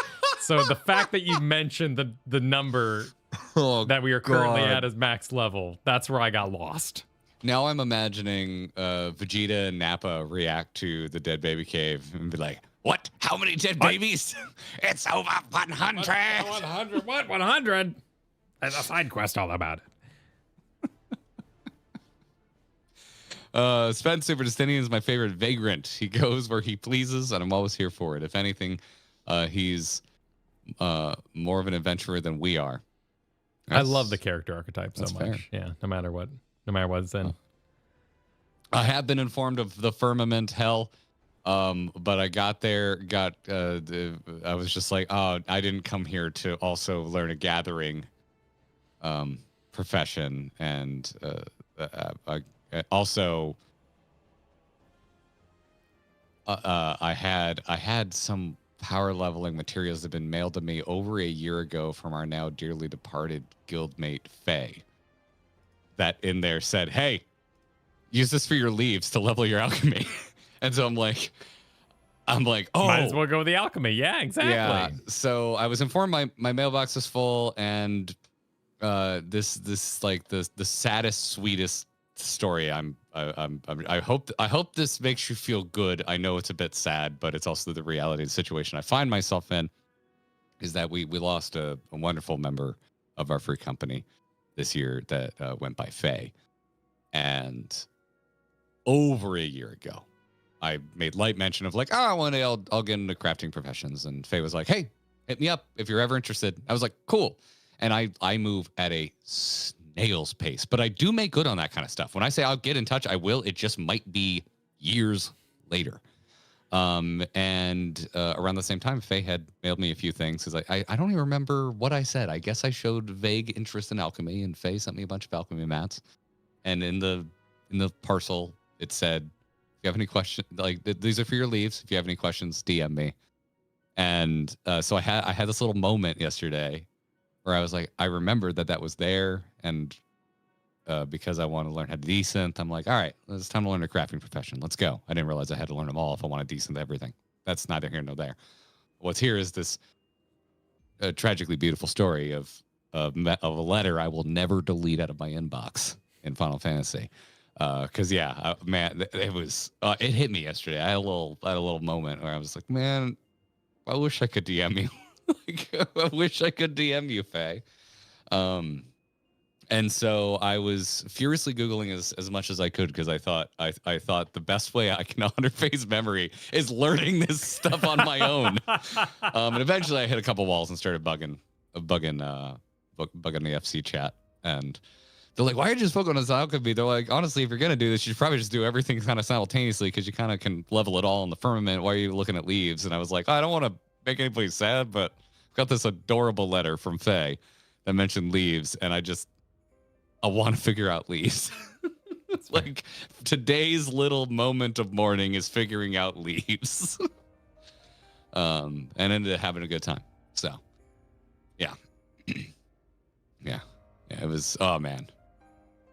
Oh, losing friends that you've never met in person is still, it's as you said, Kyle, when we talked about this back when we heard the news, the time you spend in games is real, and the relationships that you forge are also real. And yeah, so boy, I went on a journey yesterday. So yeah, but it was also as weirdly healing. It was wholesome. It was weirdly wholesome in a kind of beautifully sad way. Kit, thanks for the message earlier. Said, Jesse, don't forget Raget to tell them about Svine's tattoos. Oh, he definitely forgot. Yeah, I guess he forgot to talk about Svine's tattoos. All right, I'm making a short list. I'm making a short list of things to message Jesse about. Oh man, I have an actual eyelash in my eye right now. All right, I don't know where it is, but it's not stabbing me anymore, so that's an improvement. Cowru said Thancred should have Thancreded in and said this is Thancred. Yep, I know when this is. But it happened in a cutscene after the fact, which Thancred did not jump in front of Hades and then proceed to tank Hades for you. So slightly different, but I see the similarities of the jumping. It's a little different. I see the jumping part. The jumping. Yeah. You know who's all up in leaves? Cider Spider? Oh, shit. We really do need to get Cider Spider on. I really like Cider. You can talk to Cider. Leith Supered, it will never not bother me that the damage buff you get from Wuk is less than all 7 of your friends' prayers and Endsinger's damage buff. Oh, I never check these things. I'm not that type of person. Is that true?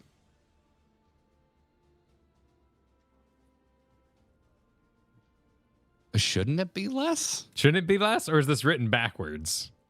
In that it's more. You were getting a bigger buff than you get from your friends channeling at Endsinger. Less makes sense. Yeah, it does make sense. Oh. Yeah, that doesn't bother me at all. Okay, that's good. I'm not sure why that bothers you, Leith. It's 7 people instead of 1.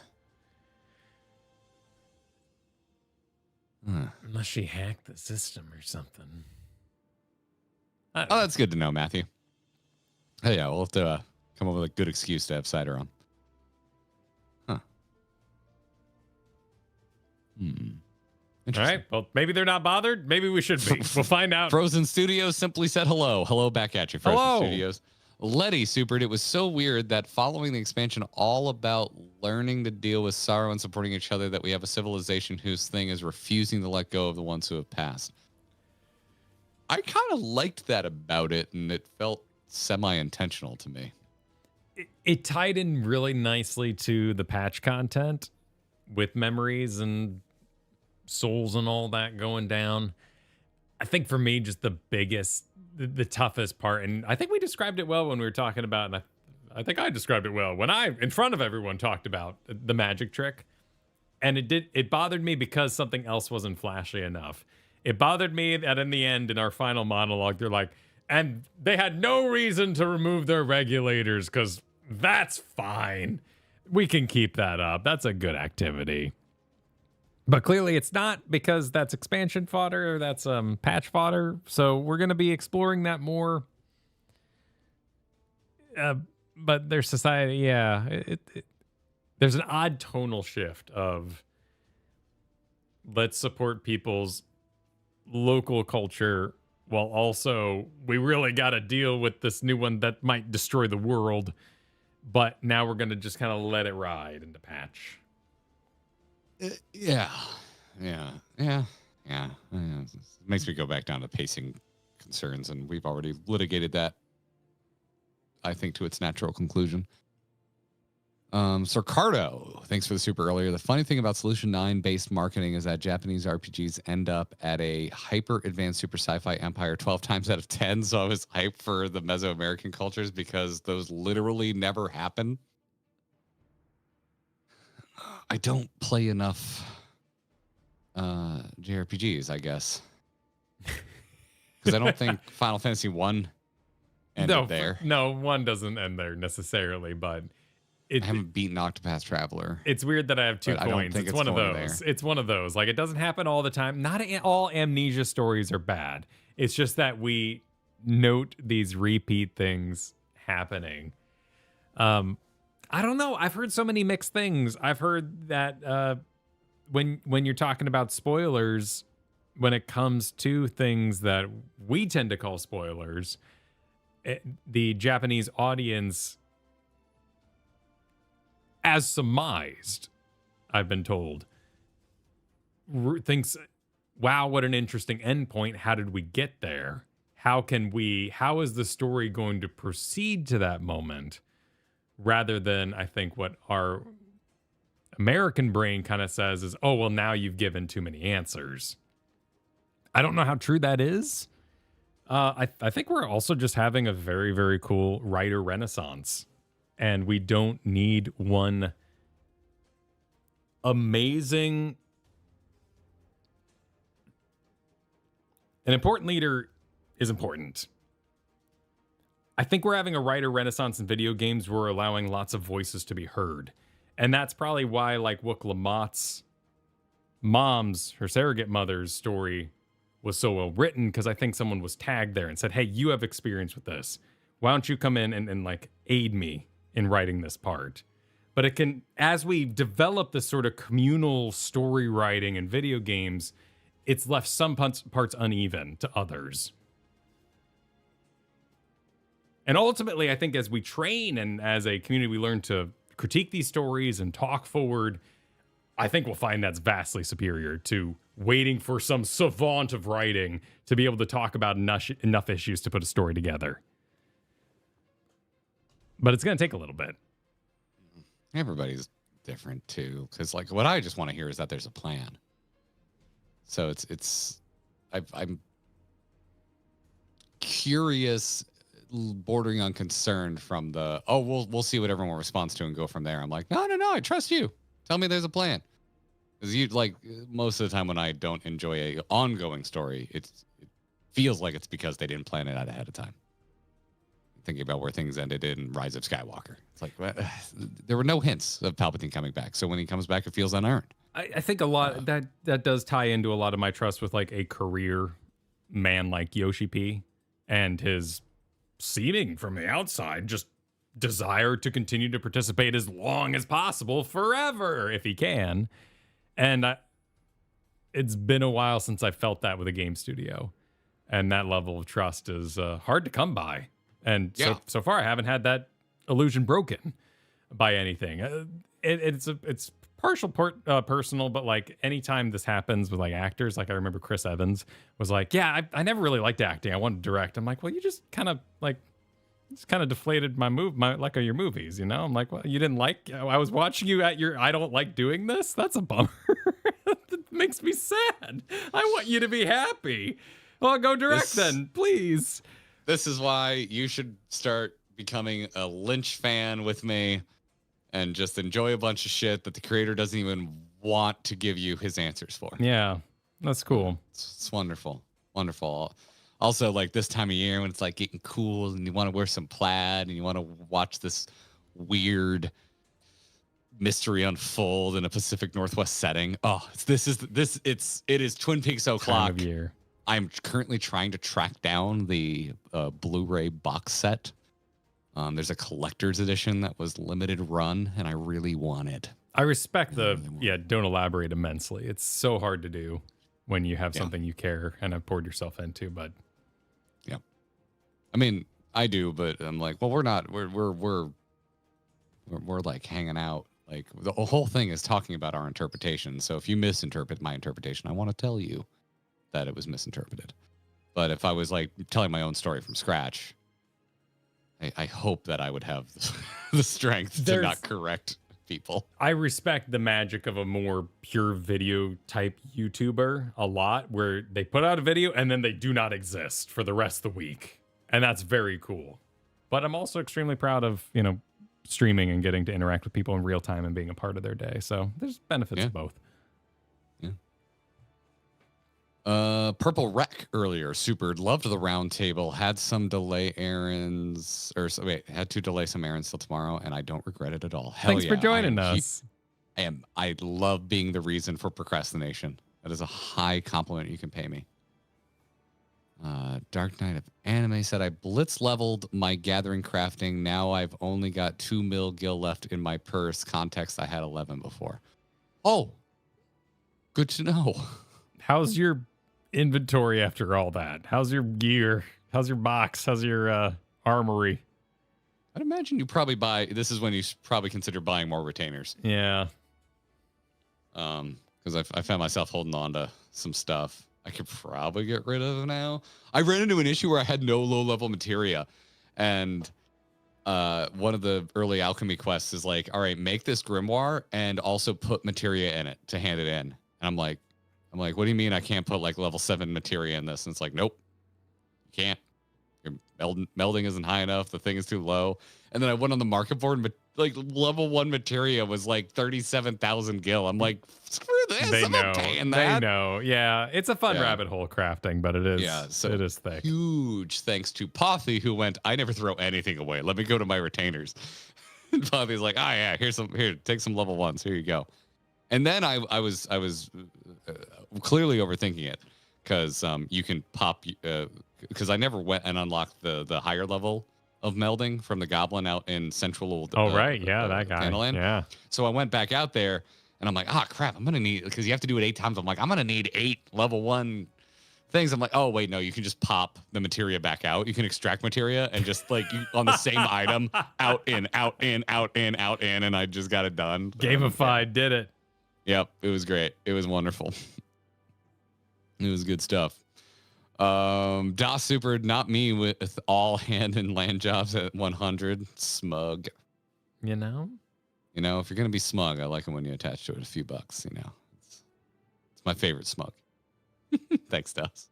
Azemgers said, do you think you're going off somewhere where you don't have access to all your friends still works after you totally figures out shard travel? That's not what I was getting at. I was saying like having entire armies follow behind us is probably not going to be as easy. I think the Scions are still going to follow us. And for the expansion that might explore this, there's that initial step where you have to turn on an Aetherite equivalent that could allow you to be cut in power. But I would love nothing more than a Normandy, I think it'd be more of a Justice League space station, but yeah. A new Crystal Tower. Yeah, flying out in space in between all the shards. Let's do it. And everyone's dating inside, and like, Hawk Girl and Green Lantern are getting together. Like, let's make it happen. Yeah. First off, I don't really think they are interested in splitting up the Scions. If they were, though, it'd be pretty easy to have them go to other freaking reflections. There's Tola and Tankford both have major reasons to go hang out on the first, as does Graha. If we're like hanging out on, if we're fighting a fight somewhere else, it'd be very easy to write them into remaining on the source or visiting another reflection for personal reasons. Moon upgraded would be great. I'm all for that. Oh, we ride around on the moon. Yeah. Oh, that would be park cool. it in between them all. Yeah.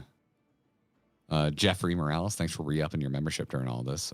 Coria said, I humbly request at least one crafting stream that people demanded. I am people. It'll happen, I promise. There you go. I was, as I started getting in, I was thought about turning it on. I was just like, I'm going to get so many suggestions. I kind of want to do this on my own your speed. Bearings, yeah, ease in. Yeah. But now that I have a goal, which is everything, I think I should probably hit go live.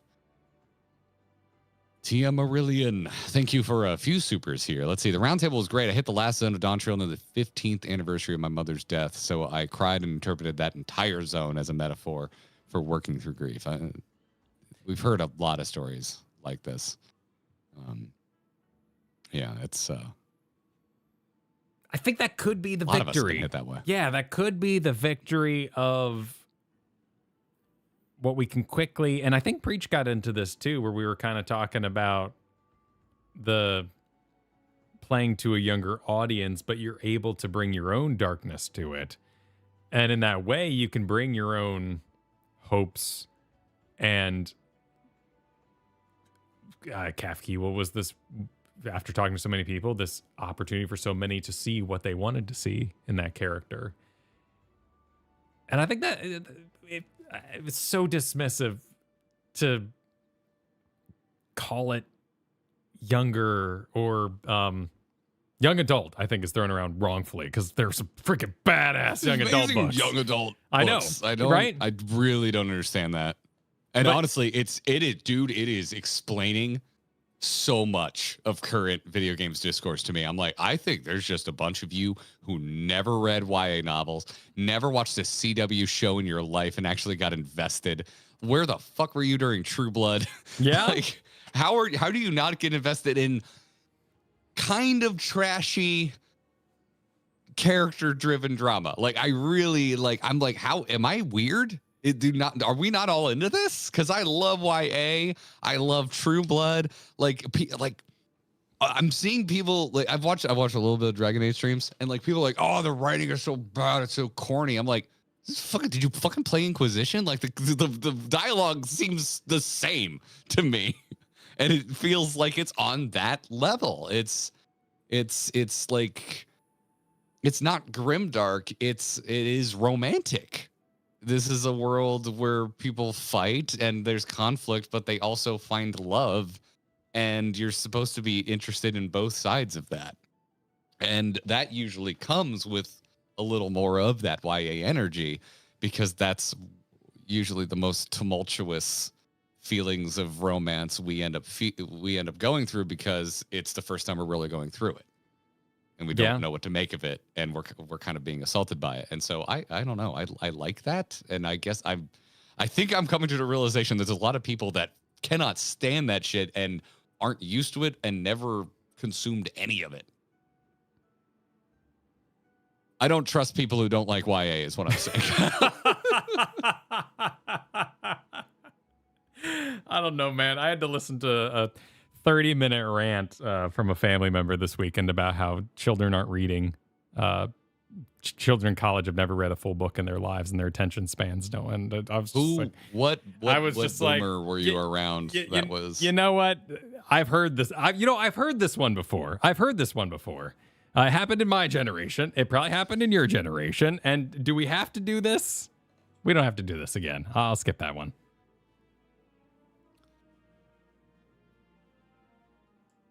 Enjoy a romance novel every once in a while. Every once in a while, yeah. Enjoy it every once in a while. Just pick one up. You know, it's a little trashy, but it's also there's some real shit. Ain't nothing wrong with trash. There's some real shit. Love your trash in those pages. Team Aurelian also said something reminds you of your loved ones. You cry and laugh and let go again each time. I missed the ethical issues completely until later. That's I think their goal. I think that's you a don't victory. Make these characters that emotional. I don't think the intent is to think of them as a program to turn off. Yeah, I don't see that take at all. I can see eventually getting to that point. I did more or less get to that point, and the game I think wants you to get to that point, but I don't think the game wants you to think of it as an easy decision. Foxhound, thank you. Those are literally the two books I was thinking of while having this discussion. Maybe a little Hunger Games as well. A little bit of Hunger Games. Oh, I love the Hunger Games. They gave the second book. They did that right. They didn't do it dirty in the movie, but the rest of the movies, I can take or leave. Fallen plays super. I started crafting gathering to help out my FC. I kept crafting gathering to enjoy the wacky beast tribes and custom delivery quests. Yeah, that's another thing that's come up. A lot of folks said if I'm in no rush to level them, I could just do like the Grand Company hand-ins. I don't know about that one actually. It's a daily. It's where you hand in to get your Grand Company like currency. Okay. So you do there's a daily hand in for both Disciples of Land and Disciples of Hand. And there'll be more options the more of those you have unlocked. So if you have everything unlocked, there'll be a daily hand in for all of them. And folks have said it's like close to like a level a day, I think. Okay. Especially, and if they're high quality, you get double XP. So that's why it behooves you to create high quality gear. So I cannot believe I know this. It's cool to hear, dude. It's so cool to hear you Oh, dude, I'm going. I'm think of it. I'm entering my MMO garbage. That's great, phase. dude. I love it. Yeah, I love it. I am in. I am here. I meant to bring this up on the podcast as like a proper declaration of, well, Kyle, I'm entering my Final Fantasy 14 MMO garbage we got podcast stage. next week. We can, get nitty gritty about that. Yeah. Excuse me. Revon Leak said Sphene was the issue, not LM. I'm going to assume Lamat, because Sphene's living memory. Sphene's preservation didn't let her free those who wanted to move away from living memory, which would free space. That's an interesting thought. I didn't think the game focused on that enough. That would have been an interesting. I can see that with Kafkiwa. I feel like if Kafkiwa had been drilling down on that, I would have latched onto that. I mean, so that to me is sounding a bit headcanon-y, which isn't to dismiss it, but at no point did that ever cross my mind. If Kafkiwa was like, I just want to move on, I literally can't, that would have been a really cool kind of wall to throw up. Yeah. She did? Oh, no, she explained that, but that's still in that kind of vein of like, wow, that's so dark, but it's not spelled out for you, and that's why I think it's getting interesting, and that's why I really want to give these new writers time, because I remember when the switch was thrown in Shadowbringers to actually kind of explain things and not be as cagey, but also not drag it out so long. Like I remember. It was the scene with the painter guy, and we're like, oh, the cat boy. We're confused. Which cat boy is this? And it was explained very quickly after, whereas I felt like Stormblood would have lingered on that. And Stormblood and Heavensward just had this way of writing that was so long-winded. And I don't mean it in a bad way, but it just beat around the bush a little bit. And Shadowbringers showed this changeover of writing. And now these new writers need to figure out their style and how they're going to communicate information. And I think we're on the edge of being like, yeah, I really want to leave. But that doesn't connect with everyone, but you also don't want to beat everyone over the head with it. I'm sorry. If the thing that people are saying I'm forgetting is her saying I can't turn it off myself, that is not the same as what Revan is saying here. It's not the same at all, because that also would be her making a decision for freaking everyone. Are we talking about, as opposed to I myself being able to move on and free up at least space for one more person? Because that would, to me, be an interesting sci-fi rule to bring in, that Sphene is not allowing, and would be one more kind of nail in the Sphene coffin for being a shit leader. And there may have been official line. I'm just taking the assumption, because she said she wants to leave. She had to do that thing with the robot to even get to explore. What a tragedy it was to take someone like her who loves exploring and trap her in a place like this. So I already assumed those things, but there could be, actual lines of dialogue we missed. Yeah, but it wasn't malicious. It was something that happened to everybody that died. It wasn't like, oh, I'm going to put you here and torture you because you wish you could explore. It's just because of Kafkiwa dying where she died, she got the same death right preservation that everyone gets. Exactly. No, I'm saying it would have been, I think, a little more interesting if maybe it was a little more malicious, but that's not where they were going with Sphene. Vane Super, I happily volunteer for crafting support because I, like Pothy, throw nothing away. Thank you. Oh, man. And then follow that up with, I'm of the opinion that the generations are getting better. Gen Z and Gen Alpha are all right. They'll manage. I agree. I think the kids are gonna be all right. Seeing them memeing gives me hope. Yeah, man. They got funny memes. Like there's the most crossover in music I can remember in forever. There were so many Gen Z folks at the When We Were Young festival, which I'm like, that's interesting. But like, and yeah, I go to the mall, man, and mall goths are still a thing. Yep. It's like I forget what age I am for a second because I'm like, oh yeah, it's the mall. There's mall goths, and then I realize, wait, no, they're actually young. I'm old, and this has just existed. Yeah, just for as long as I've been perpetually alive. mall gothing. Yeah. Yeah. So yeah, I don't see why I really don't understand millennials specifically getting down on the generations below us because I see the through line. There's a lot of similarities. I just have to assume while I was doing the memeing, those kids that made fun of me grew up and now are bullying the younger generation too. Whereas I just see a progression of memes. Mm-hmm. The flow of memes continue. Yeah, of course. You gotta make new memes. It's the way of it. You have to shut servers down to make room for more memes. Yeah. We had shitty memes back in 96 too. Exactly. You know, when you were quoting, what was a movie we were definitely quoting in 96? Terminator. You know, you're saying, I'll be back when you like leave a room. Okay. Yeah, you did a meme. Yeah. That was a That's meme, true. sir. Yeah. Yeah. We just didn't have the word meme yet. But we were invoking popular culture to a humorous angle. Yeah. Analog memes. Exactly. Yeah, you can do it, Little Nicky. Yes. Also, Waterboy. Isn't that a reference to Waterboy in Little Nicky? Because Waterboy predates Little Nicky. I can't help you out there. Character. I like those early Adam Sandler movies. I've talked about how the music we played after we got married was Goldfinger's I Love You More Today Than Yesterday, which is what plays during the credits of Waterboy. As they leave on their just married lawnmower. Yeah. Karu, thanks for the super. Garrett, Kafkiwa died before Aaronville met her again. She knew she was a ghost the entire time. The ride you took was alone with Aaronville. Ooh, that's spooky. I don't read it that way. I think that's cool, but spooky. I don't read it that way. I like it that. I mean, yeah. If like they want you to feel something, which means I think you are allowed to feel something for these recreations of individuals. Yes, and it gets too close to that. All emotions are chemicals. Aren't I edgy kind of energy? But I do like it. I do like that question.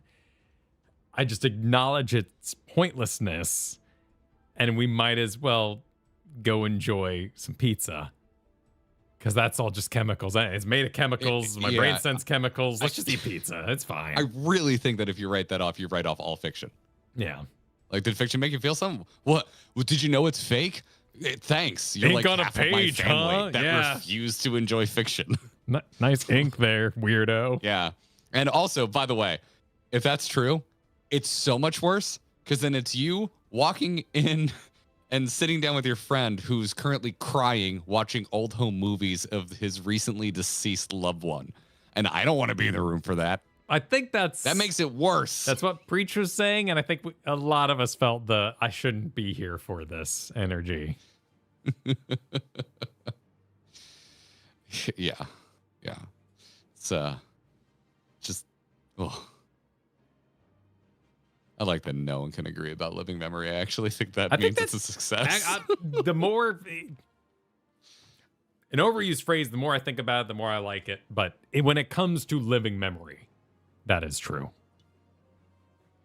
You know what like type of content I abhor? I just think it is a blight that I look down on it from the highest balcony that I can place my opinionated ass. What's that? Insert thing explained. Yeah. It has just created a culture of having the correct interpretation of art, and I hate it.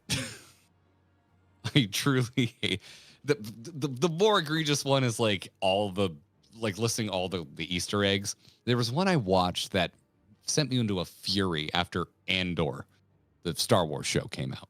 All the Easter eggs in Andor. And they included the security cameras in the Imperial interrogation room. You know, the ones they're shooting in A New Hope, right? Like which actually look like little TVs. They don't look like a camera at all, but like it's like a 6-stack of 4 little. Yeah, it's got little orbs in it going on. This is the moment I realized media literacy was doomed because they included that as it's an Easter egg. I'm like, to Star Wars? Yeah. No, it fucking isn't. It's the visual language is what it is. It is an Imperial installation, and these should just fucking be there. There's not an Easter egg. It is just a thing that exists. You might as well include the TIE fighter from 2 episodes earlier as an Easter egg. But that's what I like about Warhammer just lore. Be there. Because people will be like, Lorehammer War explained. But by the way, you got to say this in your video somewhere. By the way, it's all propaganda. This is their propaganda. That's their propaganda. We're just comparing propaganda. That's the fun of the world. Interpret what you will from these false facts. And I'll enjoy that. So I do have some of them. I have a couple I enjoy. I guess, yeah. There's clearly a spectrum to my anger of that. I hate it for anything David Lynch makes. And there are multiple videos out there about Twin Peaks Explained. And I'm like, congratulations. You completely missed the point, you tool. If it is something that does have like very hard and fast rules, like if you want to go explain Breaking Bad, there's really not anything left up to interpretation. Like if you just need like a recap on a character or something because you're going through and you forgot some facts about Jesse or something, like fine. That's fine. Those videos can exist. But oh my God. Explaining the endings to things, man. Ending explained videos. Oh. I give you full permission to make fun of me when I eventually put something explained as a video title. Because it gets the clicks. Tom Merritt one time told me, Garrett, you should make Star Wars explained videos because I think you'd be good at it. He's like, and I watched a few and I thought they were bad. And I was like, Tom, it's a great idea. Let me take it and do nothing with this suggestion. Mark, supered. My worry was the source natives' memory ether getting dispersed in the shard sea instead of the source separated from their family and friends. Yeah, that's a big. I'm still kind of confused about that. Where are they going? Like, does the ninth doesn't even still exist, right? Like, they have their one vessel that parasitically travels and terraforms the land around it. Like, I'm very confused about how that works. I think you should be, right? Like, that's all stuff to continue exploring. It exists bereft of ether. Okay, that makes sense. Yeah, so but like for all intents and purposes, it's a husk and it's like not a livable biome. Well, but then you get into like if the ethereal sea is on the source in the first place, then everything there is no equilibrium in our current state. Even though we stopped the evil rejoinings, we're still in a state of chaoticness that hasn't settled. So how can we do we break the ethereal sea into enough pieces that everyone has one? They have their own, but I've also heard that like we're the only one with a Thule space. So there's some confusion from me in that regard. When you say it's truly a reflection, like how much of a reflection is it? Because when we go to the 13th moon, it's exactly like our moon, just minus the Loporitz installation. Yeah, or maybe it does have its own Loporit installation. Actually, that's a good point. But you don't see it in the distance where it should be, because we are over the zodiac hole. Like that's where we are. They have their own zodiac hole in the moon. We have our own zodiac hole in the moon. So to me, if it was there, we would see it in the distance. Anyway, yeah, that's all wild. But yeah, I still have the question. I'm like, okay, well, is it considered the ninth because it's an extension of the ninth and that's what's happening? Or like the people who were in Heritage Found, when all that went down, when they die, do they go to the source's ethereal sea, or do they go to the ninth's ethereal sea? Oh my god, this is I'm so tired. If it's completely bereft of ether, does it even still have an ethereal sea? Because we know that Golbez killed the Watcher on that moon, on his own moon. Yep. He didn't say he killed the Loporrits, but maybe he skipped that part. Oh god! The one that bothers me ultimately is like, you say there's an ethereal sea on each one. I'm okay with that part. Is there space each one has? And does that each one has its own omega? We've gotten into this, man. Yeah, and yeah, there's. And I'm not. That's where I'm not looking for answers. I'm looking to end it because it's too big. Like it's too big of a concept. Yeah. Yeah. That's the thing. Like, how does the universe, like the galaxy? The universe is bigger than the galaxy. How does the universe, like the actual like space, scientific space universe, work in the confines of the fiction of Final Fantasy XIV? That is a question I just don't know. Like, if we fire up the moon and we just start traveling, will we eventually find the other reflections out there, just like actual planets just hanging out? Or do they each have their own unique universe?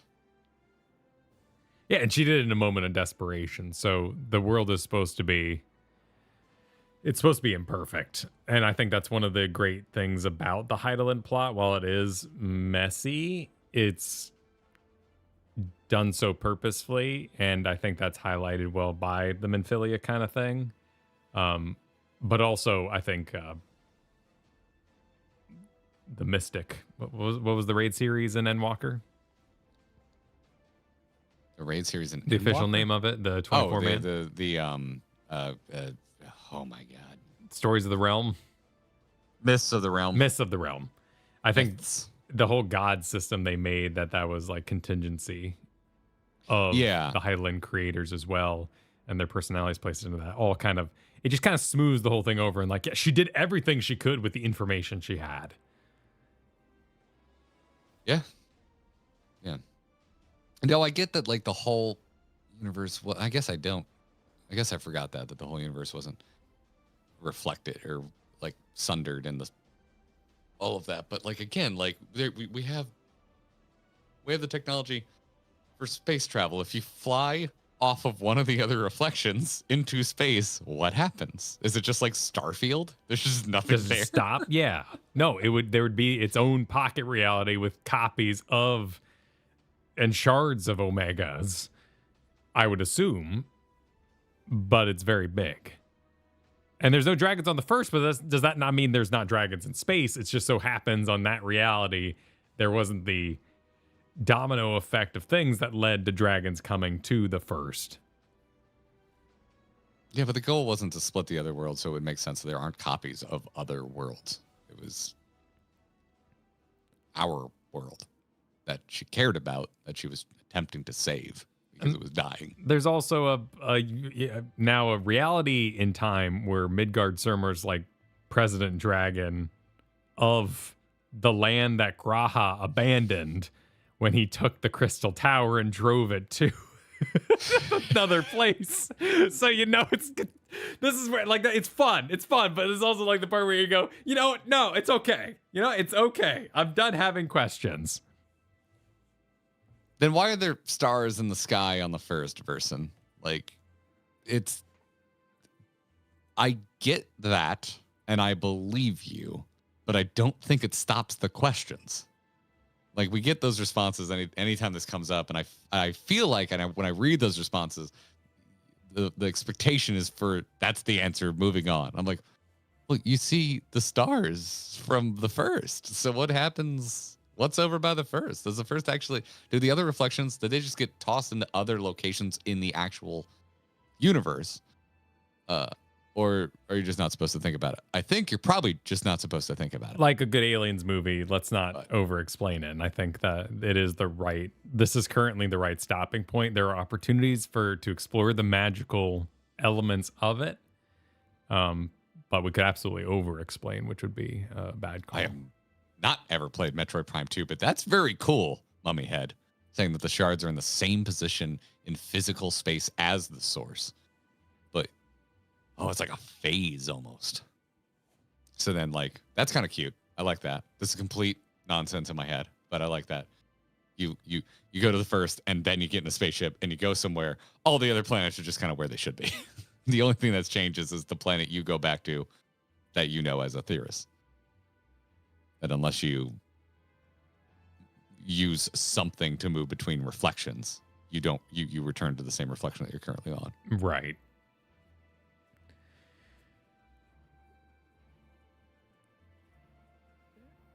And that's kind of cute. Yeah. I like that. It's complete headcanon, but I like it. I don't think the game is gone. The game has not carved this in stone. As far as the game has not declared it important enough to verify yet. Yeah, and I'm not sure I want them to. I don't. But it's something I like talking about with my friend on the internet. It's something that, like, I'm still not on board with them being kind of like, Charlie people. I'm kind of like, oh, that was cute. That was our cute thing that we did together. Let's not make that public. We don't need to do that everywhere. That's okay. Oh, it was a nod. It was a wink and a nod. It was fine. By the time we got to Otis and the children, it was getting pretty unnaughty. It was becoming fact. And I'm not sure I'm ready for that kind of commitment.